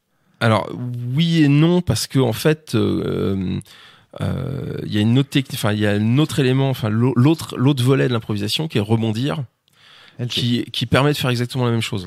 Moi ma technique quand je maîtrise, donc rebondir, c'est profiter de ce que les joueurs amènent eux comme élément ou comme désir, comme en mode sandbox ou semi-sandbox, parce que tu vois j'ai un scénario, etc. Mais c'est très ouvert parce qu'en fait ils font ce qu'ils veulent. C'est de placer des choses, c'est de profiter des choses pour lesquelles ils me posent des questions, voir des résultats de la règle d'or, du dé de la règle d'or, pour poser des éléments. Et là, le truc, c'est que ma technique, généralement, qui est aussi valable quand je place des choses prévues, c'est ok, il y a un objet magique qui a été volé. Bon, les joueurs posent la question, mais c'est quoi comme objet magique ? C'est une plume. Ouais, c'est une plume de quoi ? C'est une plume de phénix. Et il a une histoire, cet objet. Oui, il a une histoire, etc. Donc t'amènes les choses, t'improvises. En fait, là, t'improvises l'histoire de l'objet. Mais si les joueurs disent ok, un objet magique a été volé et s'arrête là, l'objet magique, ce sera un objet magique. Enfin, ce sera objet magique. Voilà. S'il pose la question plus avant, ce sera une plume de phénix qui a appartenu à machin et qui a servi à tel truc. Réification, etc. On appelle ça la réification. Et en fait, tu plonges avec les joueurs, tu plonges dans le... C'est la réification.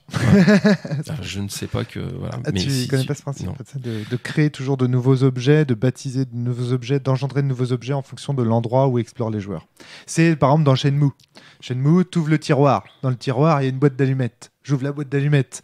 L'allumette, elle est composée... Enfin, tu vois, je trouve une allumette. Ouais. L'allumette, elle est composée de bois et de soufre, etc. Et moi, j'accompagne les joueurs aussi longtemps qu'ils ont envie d'aller dans la direction. Et j'ajoute des éléments. Donc, je rebondis sur leur truc. Et ce sur quoi je rebondis, ça crée enfin, ça rentre dans le récit. Donc, ça...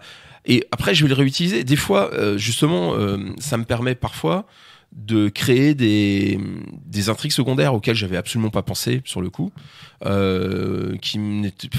parce que j'avais mon intrigue de base, mais je rajoute des éléments. Dans le Warhammer, à un moment donné, il fuit à travers des soupentes, des trucs, etc.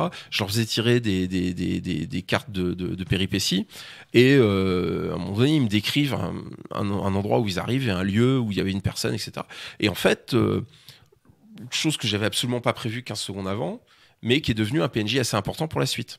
Ouais. Parce qu'ils l'ont créé, et donc je rebondis dessus, et ce PNJ, je lui ai donné, sur le coup, je lui ai donné un nom, mais assez vite, je lui ai donné ses propres motivations. Et il est réintervenu à plusieurs reprises par la suite, avec des intrigues secondaires, etc., mais qui n'existaient pas 15 secondes avant, quoi. Je peux te dire ce qui me pose problème avec ce sujet, LG. Je pense que ça va t'aider parce que là t'es venu un peu à la cellule en te disant tiens justement je vais avoir leur avis sur ce sujet-là. Ben moi je vais te le donner. Je pense que en fait l'improvisation ça me fait penser à un petit peu cette phrase qu'on trouve dans Little Buddha, tu sais, où il y a le musicien qui passe sur la rive et qui dit à Keanu Reeves qui interprète le Bouddha dans ce film, il lui dit si tu tends trop la corde elle casse, si tu ne la tends pas assez elle sonne faux. L'improvisation, ça me fait un peu le même effet. C'est-à-dire qu'on sent que dans un jeu, s'il y en a trop, c'est vide. Mais si elle est trop contrainte, eh bien, elle devient impossible à réaliser, un petit peu comme dans les scénarios de Casus avec acte 1, acte 2, acte 3. Et donc, du coup, on sent que l'improvisation, c'est un curseur dans lequel il faut toujours être dans le juste milieu. Du coup, ça m'amène à autre chose. C'est tout ce qu'on a dit tout à l'heure sur l'improvisation. On a dit l'improvisation, c'est interpréter, rebondir, agir. Ok. Agir. Comment ça agir ? Agir, c'est-à-dire quand tu donnes à ton personnage, quand tu fais agir ton personnage, on est d'accord, t'es dans l'improvisation la plus totale. À moins que t'aies prévu que ton personnage fasse telle action avant que la partie ne commence. Personnage PNJ ou ton personnage, le personnage d'un joueur comme le personnage d'un PNJ. Donc ça veut dire que tu mets sur le même pied d'égalité, l'improvisation des joueurs et l'improvisation du MJ. Oui, absolument. Pour moi, c'est évident. Et alors attends, parce que c'est pas tout. On a dit l'improvisation, c'est ce qui fait le cœur d'une partie de JDR. Après, je t'entends donner tout un tas de techniques pour favoriser l'improvisation. Et puis je t'entends me poser une autre question qui est comment faire en sorte que dans ma base, il y ait des conseils au MJ pour improviser. Tu sais, moi, ce que je pense, c'est qu'en fait, tu es en train de nous demander comment écrire un jeu, en fait. Parce que je pense que l'improvisation, dans une partie de jeu de rôle, ce n'est rien d'autre que ce qu'apporte la partie en elle-même.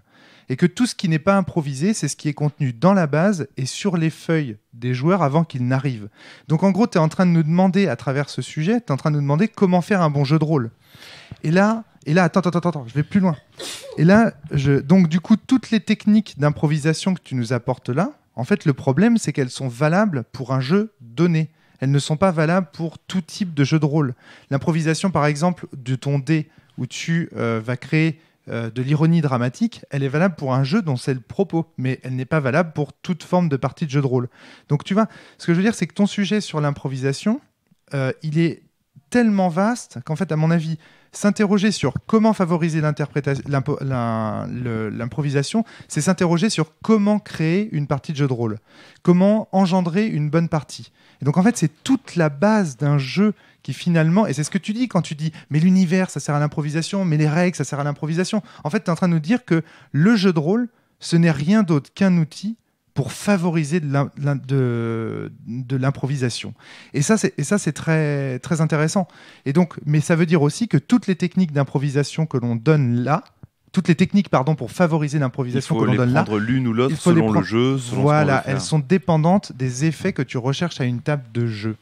Alors, ouais, on aurait pu spécifier effectivement d'entrée de jeu que moi je fais essentiellement du jeu d'aventure en tant que jeu de rôle. D'accord. Je fais du jeu de rôle d'aventure, donc ça cadre déjà plus. Ça c'est ma manière de voilà. Et effectivement, je fais plus du sandbox ou des scénarios ouverts que des choses très linéaires. Ouais. Ça recadre le truc.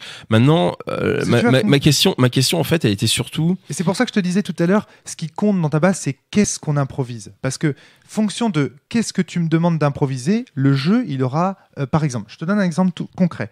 Si ce que tu me demandes d'improviser, c'est des stratégies au combat. Bon bah déjà on est dans un jeu à dynamique ludiste, c'est-à-dire que du coup les joueurs ils sont là pour improviser la meilleure stratégie possible pour résoudre le problème donné, etc. Si on est dans l'improvisation plutôt de ce que pensent les personnages, ou alors si on est dans l'improvisation plutôt de comment l'histoire va se faire, ben là du coup on est plutôt dans un jeu qui encourage la proposition créative narrativiste, puisque on est dans l'improvisation de comment l'histoire va se générer. Et puis pour finir, si on est dans l'improvisation de belles choses au sujet des éléments à la fois qui portent sur notre personnage et sur l'univers, et bien là du coup on est dans du simulationnisme. Et fonction des jeux, c'est pas tout.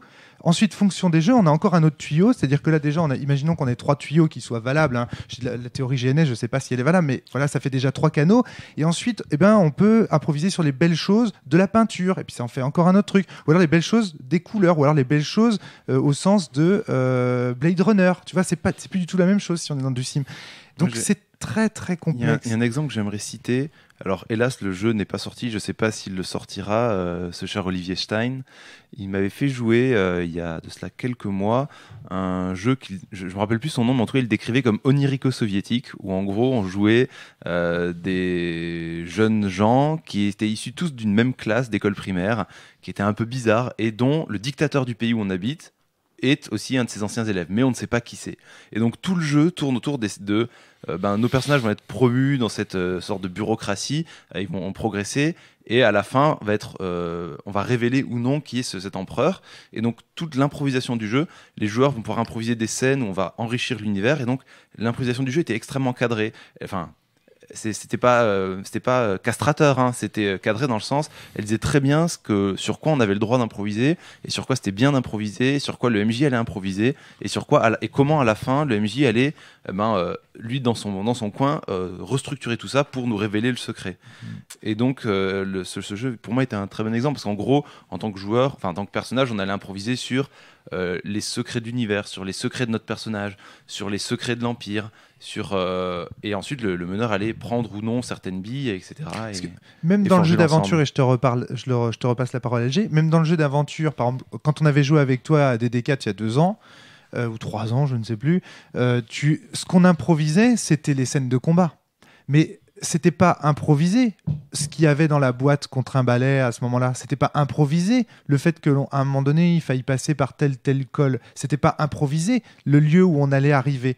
Donc, ça veut dire que le but de notre jeu d'aventure là, ce n'était pas la destination que l'on prenait ni ce qu'on transportait, mais de bien réaliser la mission. Donc, du coup, l'improvisation, ce qu'on improvisait, c'était comment bien réaliser l'action qu'on est. Est-ce que tu vois le point? Alors, moi, je te suis pas tellement sur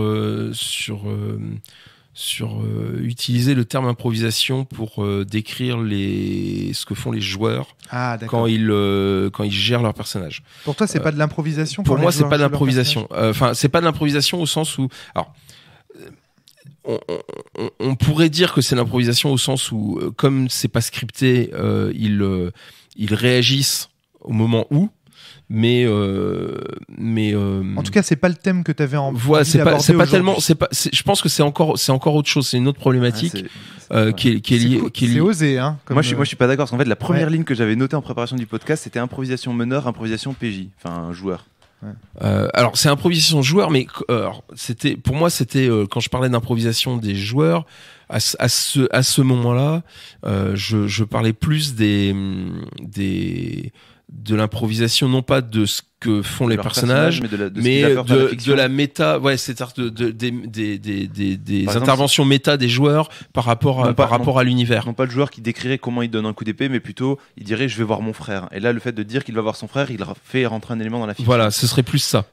Mais pour moi, les deux sont similaires. Moi, alors faudrait que j'y réfléchisse parce que je me suis jamais posé cette question-là sous cette forme-là. Donc là, pour l'instant, je suis en mode ouais, je vous suis pas tellement là-dessus parce que je vais te faire quelques descriptions d'interprétation de PJ. Un joueur qui dit je lui donne un coup d'épée. C'est une improvisation parce que tu sous-entends que tu as une épée et que tu es capable de lui donner un coup. Alors ça semble logique parce que tu as la compétence épée, etc. Mais si ensuite tu commences à dire je lui donne un coup d'épée en sautant sur la table, tu rajoutes une table. Et du coup, tu vois, à chaque chose que dit un personnage, que dit un joueur via son personnage, il fait émerger quelque chose dans la fiction. C'est forcément de l'improvisation. Ouais, je vois ce que tu veux dire, mais alors clairement dans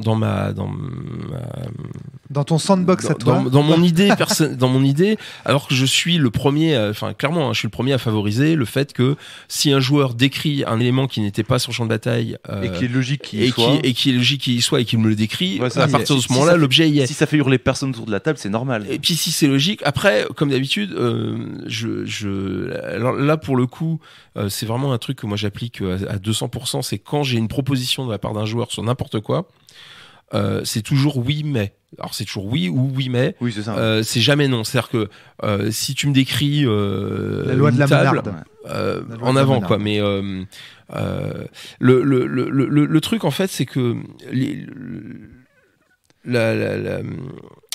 la question que je me posais, c'est plutôt l'impro pour le MJ. Ouais, d'abord c'est l'impro pour le MJ, et en même temps c'est même pire que ça. Parce qu'en fait c'était problématique. C'était souvent MJ, j'imagine. Non, je suis assez régulièrement MJ, ouais, mais en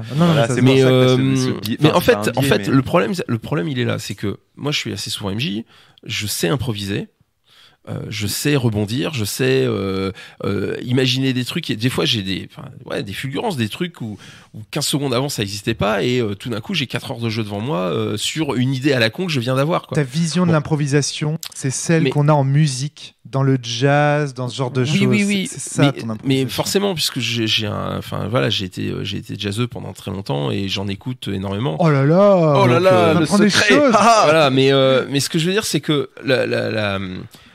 la problématique, c'est pas pour moi parce que j'ai réglé la plupart des problématiques. C'est comment le transmettre. C'est comment je le transmets. Comment transmettre tes techniques d'improvisation. Il y a un point qui me pose problème. Tout à l'heure, on parlait de placer des éléments existants, placer des éléments d'univers et utiliser la cohérence. Ça, c'est relativement facile à expliquer. Après, il y avait, tu parlais des récompenses de joueurs, etc. Il y a dans Apocalypse World ou Dungeon World, même mieux dans Dungeon World, je trouve.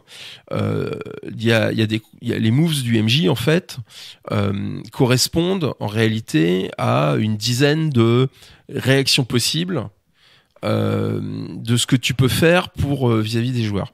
Et dedans, tu as blesser le personnage, offrir quelque chose au personnage, récompenser le personnage, séparer les personnages, faire peur au personnage, leur faire perdre des ressources, etc. Enfin, t'as plein de trucs. Et parmi tout ça, effectivement, tu as récompensé, offrir, faire plaisir aux joueurs. Et ça fait partie des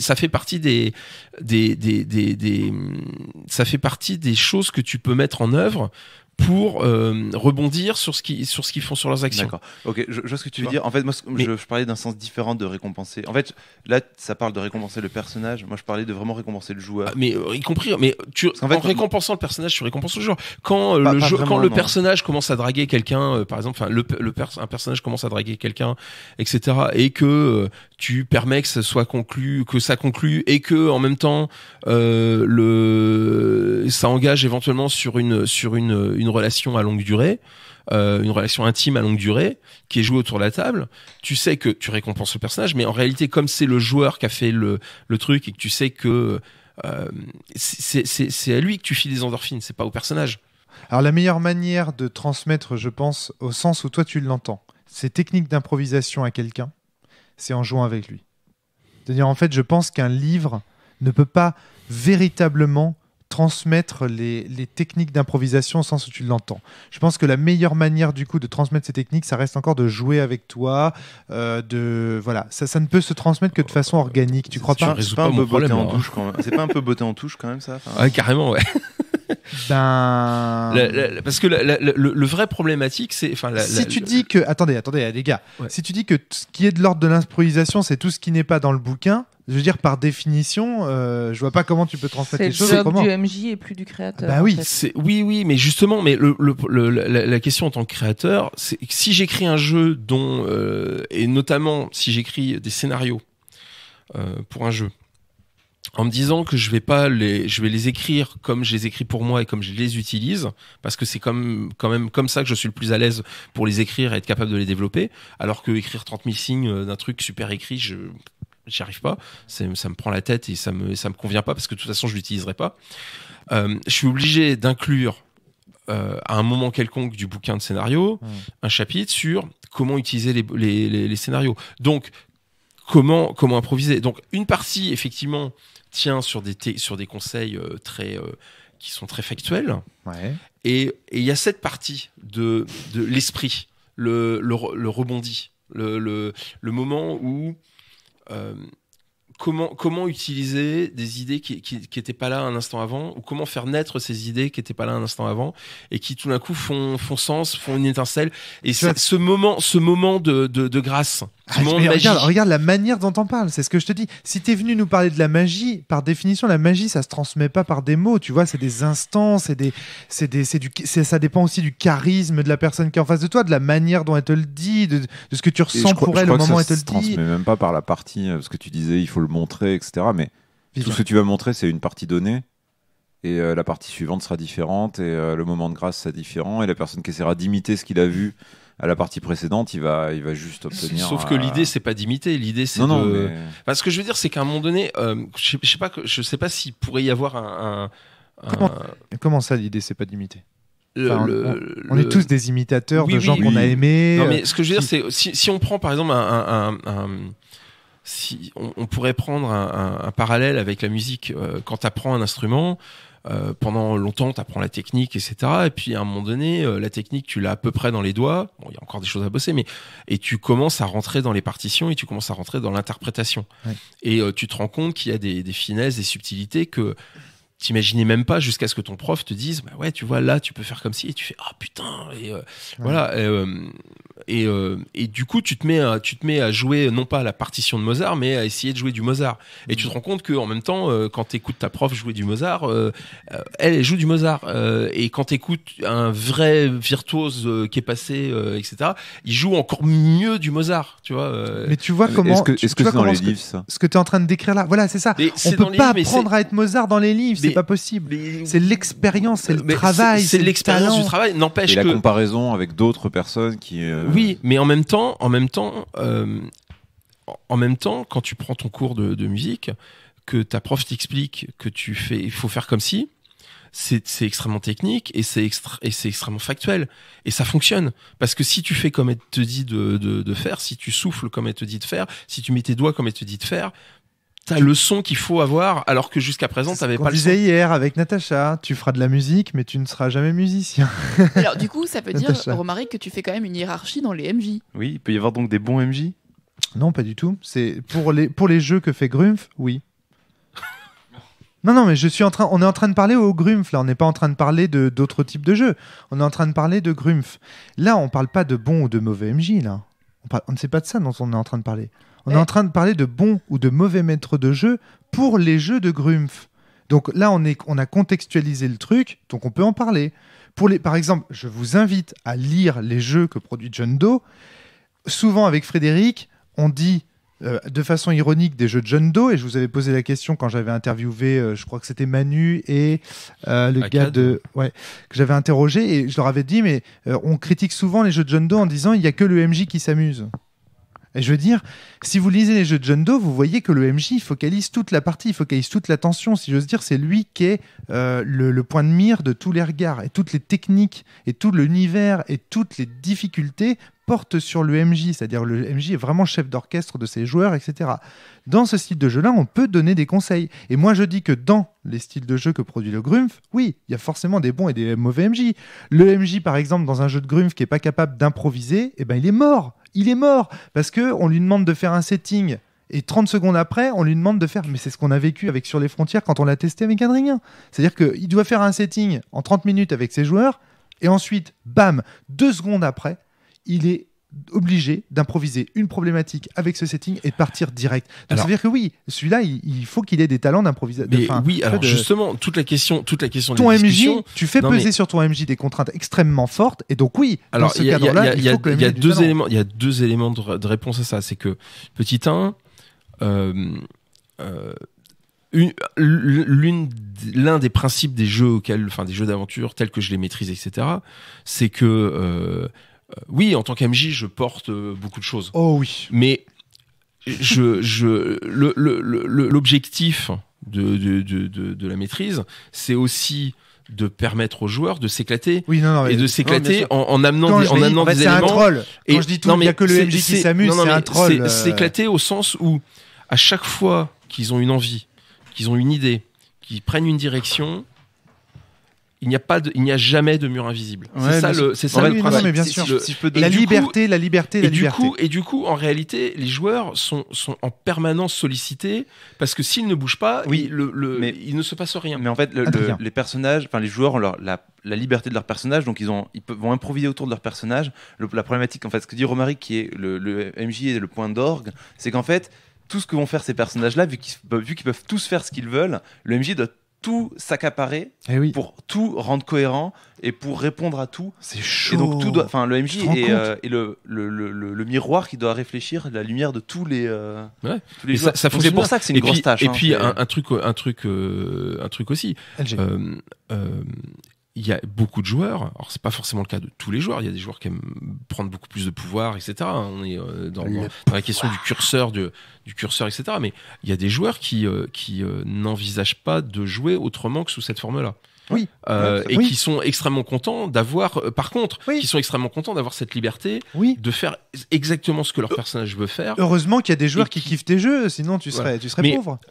Donc la question, justement, tu parlais de Sur les Frontières, etc.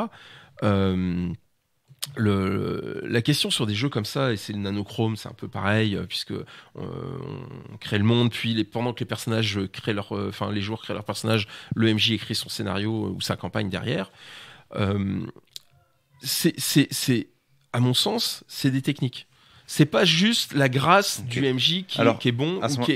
À mon avis, il y a à quelque part, il doit y avoir moyen de donner les clés. Alors, pour l'instant, j'ai pas trouvé. Moi, je peux te donner 2 conseils pour ça. Le premier, ça va être de passer par l'exemple. C'est-à-dire qu'en fait, Sur les Frontières, moi, ce qui m'a manqué quand je l'ai fait jouer, ça a été des exemples de qu'est-ce qui va se passer à la première partie, qu'est-ce qui va se passer à la deuxième partie. Alors, en exemple, on sent bien qu'on va pouvoir partir ailleurs, mais du coup, des éléments, des points d'accroche sur comment ça va évoluer, quel type de problématique on va aborder, Et parce qu'en fait, sur les frontières, les 12 moments sont très parlants, le système est très élégant, tout ça tourne très bien. Le problème, c'est que on se retrouve avec plein de problèmes du genre, ok, là, c'est quoi le genre de scène qu'il faut que je fasse pour permettre d'aller vers les moments. Et il y a quelques indices sur la première partie, mais pour la suite, on est vraiment lâché dans la nature. Et donc, peut-être passer par l'exemple, donner un exemple de partie, même un exemple de partie court avec quelques scènes typées. Ou alors faire des replays ou équivalent. Peut-être, ouais. C'est ce que je disais quand je disais que ça pouvait être transmis que par l'expérience. Transmis par l'expérience de la partie. Au sens avoir éprouvé la chose. C'est un moyen au moins de montrer ce que c'est censé donner. Après, le MJ il va voir ou pas ce qu'il est capable de faire, si ça lui plaît complètement ou pas, et de voir dans quel... Ça donne un point de repère, en fait. Ça peut être intéressant, je pense, donner l'exemple. Voilà. Et puis juste pour terminer par rapport à la critique que Natacha et Adrien me faisaient en creux en me regardant en souriant, c'est qu'on voit bien que le maître de jeu pour Grumpf, c'est pas le même maître de jeu que pour Sens. Et donc du coup, on peut lui dire quel est un bon ou un mauvais maître de jeu dans le cadre de sa théorie du meneur de jeu, mais on peut pas dire que son bon meneur de jeu, on peut pas dire tiens, je donne un exemple concret. Un bon meneur de jeu pour un jeu de Grumpf, il prend Sens dans les dents, il devient le pire meneur du monde. Il sera incapable. Ça va lui tomber des mains, en fait. Ah oui, complètement. Donc on voit bien parce que Sens est très écrit, très scripté. Absolument, tout à fait. Il y a des passages obligés, il y a des checkpoints. Clairement, bon, moi j'ai mon grand exemple parce que ça a été un peu un drame, une révélation aussi. C'est quand j'ai bossé sur les Montagnes hallucinées à faire la traduction. Ouais. Je me suis rendu compte et puis bon, j'ai bossé sur d'autres scénarios d'autres traductions de l'Appel de Cthulhu. Et typiquement. C'est des trucs qu'il faut entièrement déconstruire parce que 9 fois sur 10 ça passe, c'est très scripté, mais ça passe à côté de choses qui sont en filigrane dans le texte, mais qui sont absolument pas développées et qui partent sur... Voilà. Ce que je me demande, c'est si il faudrait pas voir, en fait, vous avez les deux extrêmes, c'est-à-dire que toi, dans tes jeux, il manque les exemples, peut-être, et Sens n'est que des exemples. Ouais, c'est ça. Peut-être. C'est complètement vrai. C'est exactement ça. C'est ça. C'est pour ça que je parlais de curseur tout à l'heure. Si on tend trop la corde, elle casse. Si on ne l'attend pas assez, elle sonne faux. Et... C'est peut-être ça. Peut-être des exemples. Un exemple de partie, c'est quelque chose qui est parlant. Mais pour revenir à ton. Sinon, en fait, moi, je peux parler sur les frontières parce que c'est celui que j'ai le plus récemment en tête. Ça va être des conseils sur vraiment une grosse partie de conseils OMJ. Parce que là, il y en a une petite. Il y a des conseils généraux, mais il manque des conseils très pratiques du genre comment équilibrer un groupe d'ennemis. À quelle fréquence mettre des combats? Est-ce que sur les frontières, il faut qu'il y ait beaucoup de combats ou est-ce qu'il y a peu de combats? Est-ce que ce genre de questions, c'est toi ou Manuel, quand il fait une partie de ce jeu-là, à quoi ça ressemble, quelles questions il se pose et quelles... je sais pas. Essayer de traduire vraiment la pensée. C'est vrai qu'il y a vachement d'éléments d'improvisation qui sont les conséquences de questions, comme tu dis, effectivement. Mais c'est pas des questions qu'on se pose. Mais c'est pas des questions qu'on se pose. Qu'on se pose très en amont. Des fois, c'est des questions qu'on se pose au moment où sur le fait. Putain, ce soir, je suis naze. L'intrigue, je vais pas la faire avancer. Ok, ce soir, ça va être combat, les gars. Mais il n'empêche que du coup, ça peut très bien être. Vous pouvez très bien donner une liste de questions type que les MJ pourraient se poser. Ouais, on le fait maintenant dans 100.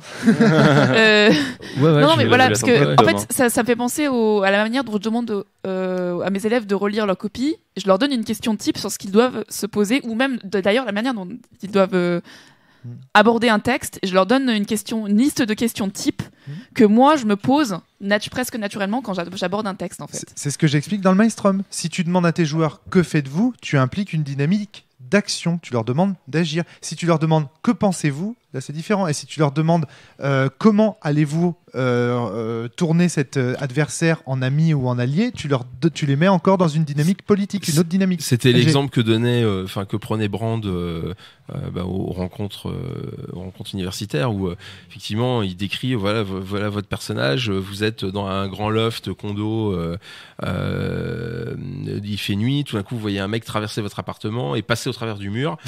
Qui appelez-vous? Et c'est pas que faites-vous, qui appelez-vous, qui appelez-vous. C'est et en fait, la réponse des gens, c'est j'appelle un tel ou voilà, who you gonna call. mais en fait, il y avait plein d'autres personnes dans la foule qui disaient non, moi je vais pas appeler quelqu'un, mais je peux pas répondre à sa question puisque sa question est très orientée. Et alors c'est une des techniques aussi du MJ. D'orienter les questions, pas faire simplement que faites-vous. Des fois c'est moi assez souvent je dis même plus le que faites-vous, je fais ma description et je m'arrête.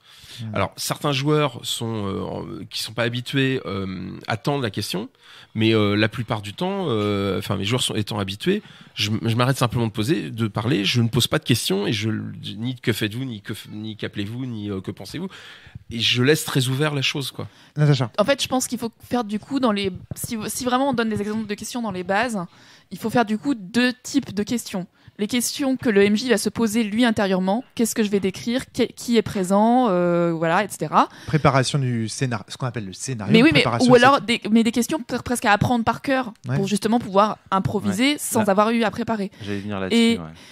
Et une liste de questions en dehors, différentes, qui seront des questions posées aux joueurs, donc du type que faites-vous, que pensez-vous. Est-ce que ça va être notre premier garage avec une réponse à la question posée? Je ne sais pas, je suis en train de... J'avais ça en tête, je pensais à Apocalypse World, où il y a les phrases clés, enfin ce que peut faire le MJ, qui va être récompenser un joueur, frapper un joueur. Peut-être que c'est le genre de questions qu'il faut que tu mettes. Alors pas en tant que qu'est-ce que le MJ peut faire, mais qu'est-ce que le MJ peut demander. Et ça va être par exemple, ton personnage, on fait une ellipse, et du coup, pour relancer la nouvelle scène, tu fais ton personnage a été récemment blessé. Par quoi et pourquoi? Et donc du coup, le joueur va créer ça. En tant qu'MJ, ça te décharge un petit peu. Du coup, tu as moins de la responsabilité de tout improviser. Le joueur, il a le passé de son personnage, tout ça. Donc du coup, il va trouver quelque chose qui lui semble logique. Et après, hop, c'est parti, ça donne un petit point de départ. Et ça peut être je pense que pour gagner les frontières, lancer chaque scène par une question comme ça peut être quelque chose de vachement intéressant. Chaque scène en cours de jeu, tu veux dire, pendant la partie? Ouais, peut-être. Enfin, je me rends pas compte. Je sais qu'il y a aussi Monster Hearts qui a une aide de jeu. Alors j'ai l'impression qu'elle est arrivée récemment, parce que je l'avais pas quand j'avais essayé. Parce que c'est pareil, c'est un hack d'Apocalypse World, donc il y a le même principe de poser des questions à vos joueurs, poser des questions, notamment. Et il y a une liste de questions comme ça à poser, notamment au début, dans la création ou en cours, effectivement, de jeu. Genre, tu vois machin sonner à ta porte. Pourquoi est-ce que tu le détestes? C'est ça. Qu'est-ce qui t'a fait? Des choses comme ça, quoi. Je repensais à Sur les frontières parce que le jeu est pensé par scène. Il y a la notion de entre deux scènes, vous pouvez vous soigner, enfin des choses comme ça. Et du coup, quand tu penses par scène, la notion de l'ellipse est très bien abordée par le jeu. Et donc à ce moment-là, c'est tout à fait logique de se dire, si là ils ont fait un combat, le voyage, moi ça m'intéresse pas, on va dire, ils ont eu l'action du voyage, ils arrivent, et donc à ce moment-là la question ça va être quand vous arrivez. Après ça va être aussi des choses que le MJ peut reporter sur les joueurs, que le MJ peut faire aussi de temps en temps quand il a l'idée.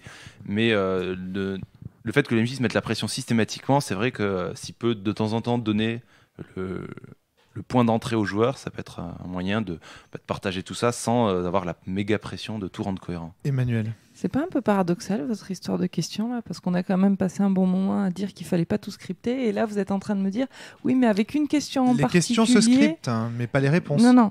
Justement, c'est ça le truc, c'est qu'avec une question en particulier, on oriente un type de réponse. Donc déjà, on est en train de scripter, de créer des réflexes induits. Dans Sur les frontières, tu lui demanderas pas dans quel vaisseau spatial t'embarques-tu. Voilà, c'est ça. Parce que la question que tu choisis, elle extrême, oriente ta question. Mais... Oui, non, mais bien sûr, dans c'est Sur les extrême. frontières, tu demanderas pas comment tu fais pour te faire un bon café le matin. Excuse-moi, la mienne elle est absurde. Enfin. Non, alors pour apporter est-ce que justement, il faudrait pas trouver les questions les plus larges possibles pour éviter d'induire une réaction ou une autre. Surtout pour répondre sur les deux choses. Natacha a l'air d'être d'accord. Attends, on va faire parler Natacha puis. Juste, alors les plus larges possibles. Bon, c'est encore une histoire de curseur, je pense, mais en tout cas plus large que le café ou le vaisseau spatial. Mais c'est un exemple absurde. Évidemment. Mais non, mais même si t'es dans Star Wars, hein. Ceci dit, dans Sur les frontières, ça a du sens de demander à une troupe de jeunes gamins comment ils font pour se fabriquer une cabane, sachant qu'ils ont 12 ans. Tu vois, ça peut avoir un impact. Oui, mais du coup, la question générale, c'est comment faites-vous? Ouais, non. Alors, moi, j'ai deux éléments de réponse parce que c'est des trucs qui sont dans mes bouquins, donc. Dans All Tray et dans Dragon de Poche, enfin le 2, je mets pas mal de conseils pour le MJ, justement pour improviser, etc. Ou pour construire ses scénarios, ou pour rebondir sur en tout cas sur certaines demandes des joueurs. C'est des questions à garder à l'esprit. Tu parlais de questions à avoir toujours à l'esprit. Et, c'est du genre, ok, ils veulent faire ça. Et il y a 5 questions. C'est qu'est-ce qui pourrait se passer mal ? Est-ce que quelqu'un est-ce que quelqu'un pourrait s'opposer au truc ? Est-ce que quelque chose pourrait faire reculer les joueurs ou les faire abandonner l'idée ? Très bien. Est-ce que tu as envie de placer une scène en particulier qui te ferait super plaisir de placer ? Et puis, je sais plus quelle est la dernière question. Enfin, il y a 5 questions. Mais qui sont des questions très généralistes, mais une fois que tu les as notées sur un coin de ta feuille ou en tête en permanence, tu peux analyser n'importe quelle situation que te propose ou n'importe quelle demande que te proposent tes joueurs, tu peux l'analyser et y apporter vite fait, très très très très rapidement une question, même sans forcément l'écrire. Ouais, on va dans le bois parce que il faut qu'on récupère du bois pour fabriquer un bateau. Ok, c'est un objectif à court terme et tout de suite, tu peux créer tout de suite de l'aventure en te posant la question qu'est-ce qui peut mal se passer. Et tu vois que, fonction des jeux, les questions posées seront différentes. Oui, parce que cette idée. Mais j'ai l'impression en fait qu'entre ça, Apocalypse World, etc., c'est qu'on a déjà. Enfin, j'ai l'impression que tu as déjà toutes les réponses. Enfin, pas toutes les réponses. On peut toujours en trouver des nouvelles, mais oui, on a sacré nombre d'éléments pour. On a plein d'outils. On a énormément d'outils. Attention, hein, je le reconnais. Et puis moi, je les réutilise, je les mets. C'est le but d'un garage d'apporter un retour d'expérience.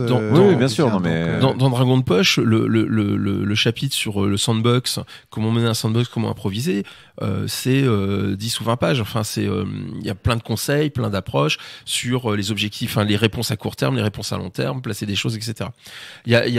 Après, il y a un truc qui est bien avec les questions orientées. C'est un truc, je pense que je l'ai chopé à droite à gauche, mais notamment sur Apocalypse World, des trucs comme ça. Surtout à gauche, te connaissant. Surtout à gauche. Mais effectivement, des questions extrêmement orientées. Moi, j'avais fait ça pour une époque pour Nanochrome, mais j'ai perdu le fichier, donc je suis très emmerdé. Mais je l'ai refait pour Dragon de Poche, où au début, à la fin de la créa de perso, chaque joueur pose à un autre joueur une question, mais c'est des questions extrêmement orientées, qui imposent un élément et qui posent une question par rapport à cet élément. Par exemple, c'est tu es enceinte, enfin tu as eu un enfant, qui le garde actuellement, tes parents ou les miens. Et ça pose un élément clair, c'est t'as eu un enfant, et derrière, ça ouvre par contre plein de possibilités de réponse pour la personne, pour le joueur, qui tout d'un coup se voit imposer qui se voit imposer à moitié un élément de background, mais qui peut complètement intervenir dessus. Tu joues super bien du tuba, avec qui tu l'as appris, tu vois. Ou pourquoi est-ce que tu l'as mis au clou. Voilà. Emmanuel. Alors, autant la question avec qui tu l'as appris, il me semble que, oui, pour le coup, je suis 100% convaincu.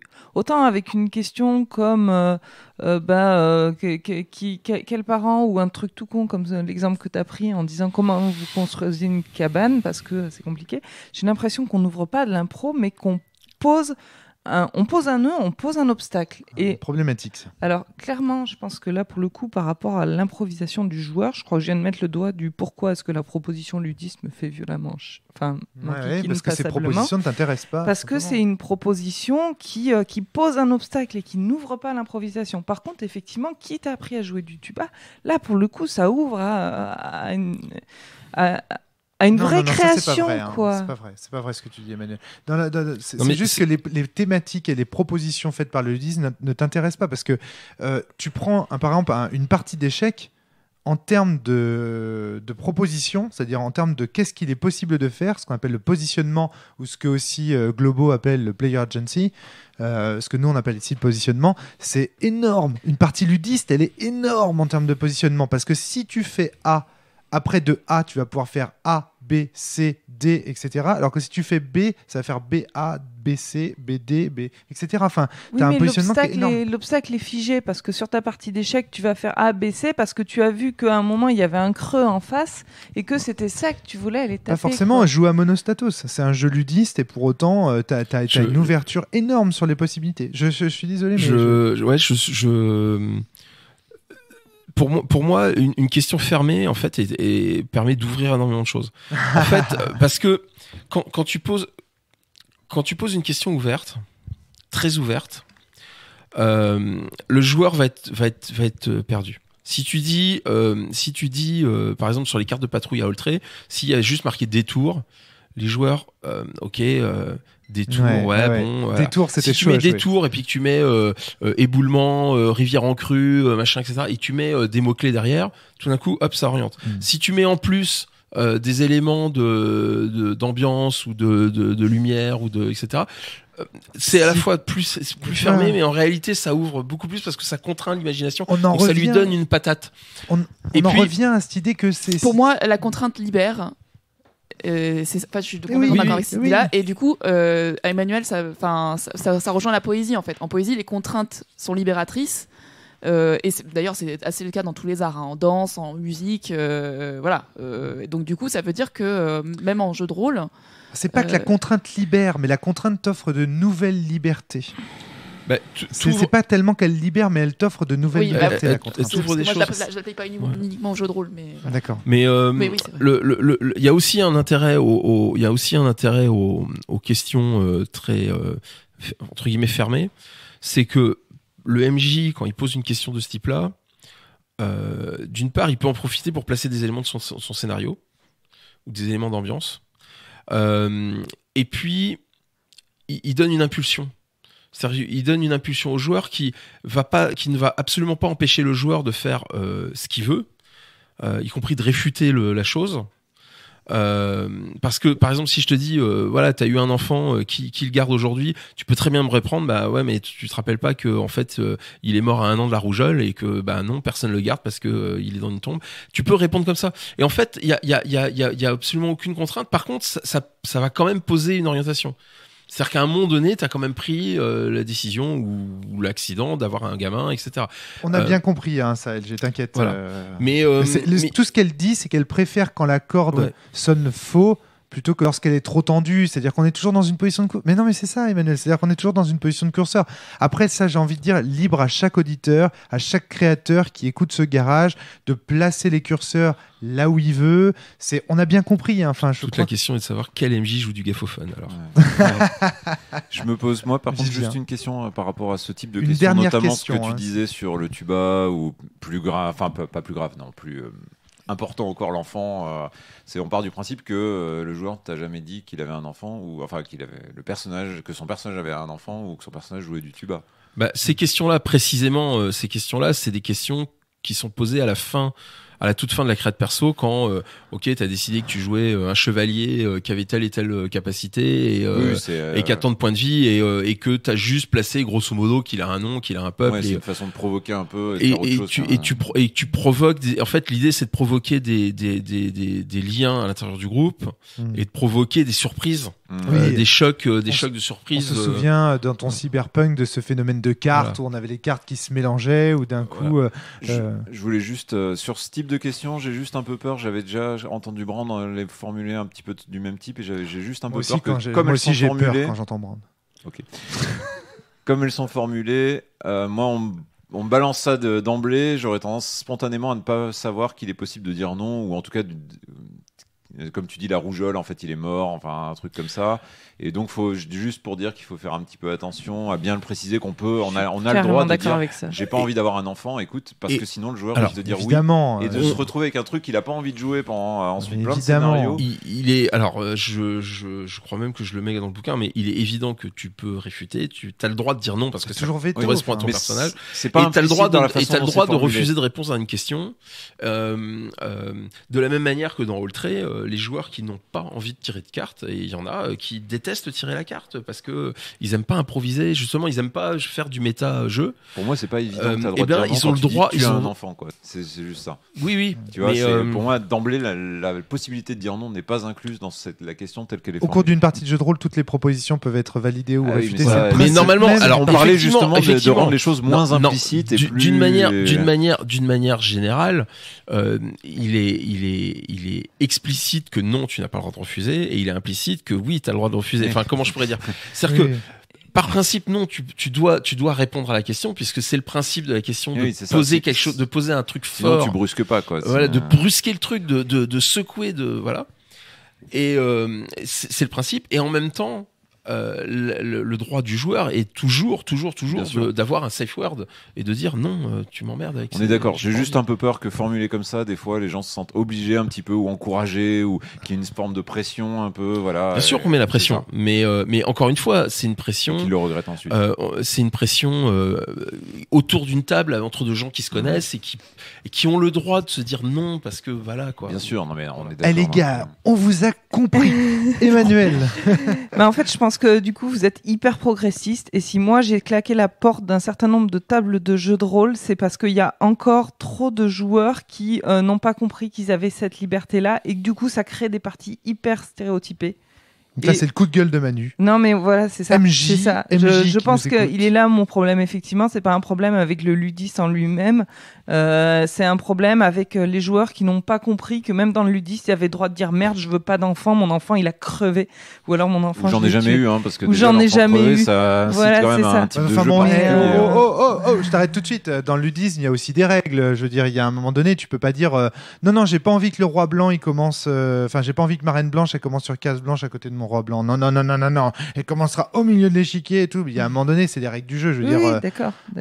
Faut mais pas voilà. Et pour revenir sur l'exemple qu'a pris Natacha de la poésie, de la contrainte en poésie, finalement, les plus belles contraintes en poésie, c'est l'Oulipo, parce que c'est des contraintes qui sont hyper transgressives et c'est elles qui sont le plus générateurs. Et je pense que c'est ça, en fait. C'est que vous avez bien compris que ça pouvait être transgressé. C'est subjectif. Toutes les tables on peut discuter de la poésie. Oui, on peut. J'insiste sur le fait que c'est de nouvelles libertés et que ce n'est pas une liberté. J'invite les gens à lire Cola Duflo sur ce point. Jouer, philosophie et tous ces petits livres sur le jeu sont très très clairs là-dessus. Dans le jeu, on invente de nouvelles libertés pour les acteurs et mais par contre, on ne se libère pas. On parle de contraintes créatives. Oui, tout à fait. Voilà. Et on n'a pas répondu à la question qui est qu'est-ce qui se passe, qu'est-ce qui crée l'étincelle et qu'est-ce qui se passe, c'est quoi le fonctionnement de la magie de l'improvisation, le moment où ça on n'a pas répondu. Mais je ne sais pas si c'est possible. C'est difficile de répondre et c'est contextuel, ça dépend des tables, etc. C'est du mojo, c'est de la déjà, magie. Je trouve ça pas mal. Déjà, humain. on va conclure ce garage avec des réponses. Moi, je crois que c'est l'événement de la journée. Et puis, il y a un deuxième événement, c'est que ce podcast ne dure qu'1h46 et que le Grumpf est parmi nous. Et ça, c'est un miracle, je tiens à le dire. Donc, merci LG d'être venu avec ce sujet de podcast. Merci. T'avais un dernier truc à dire? T'avais un miracle? Je m'apprêtais à dire au revoir, mais c'est mais pas tout de suite, apparemment. Au revoir, Natacha. On a encore un quart d'heure devant nous. Là. Allez, au revoir tout le monde. Ce qui compte surtout, c'est de râler moins et de jouer plus. Portez-vous bien et surtout, jouez bien. Salut!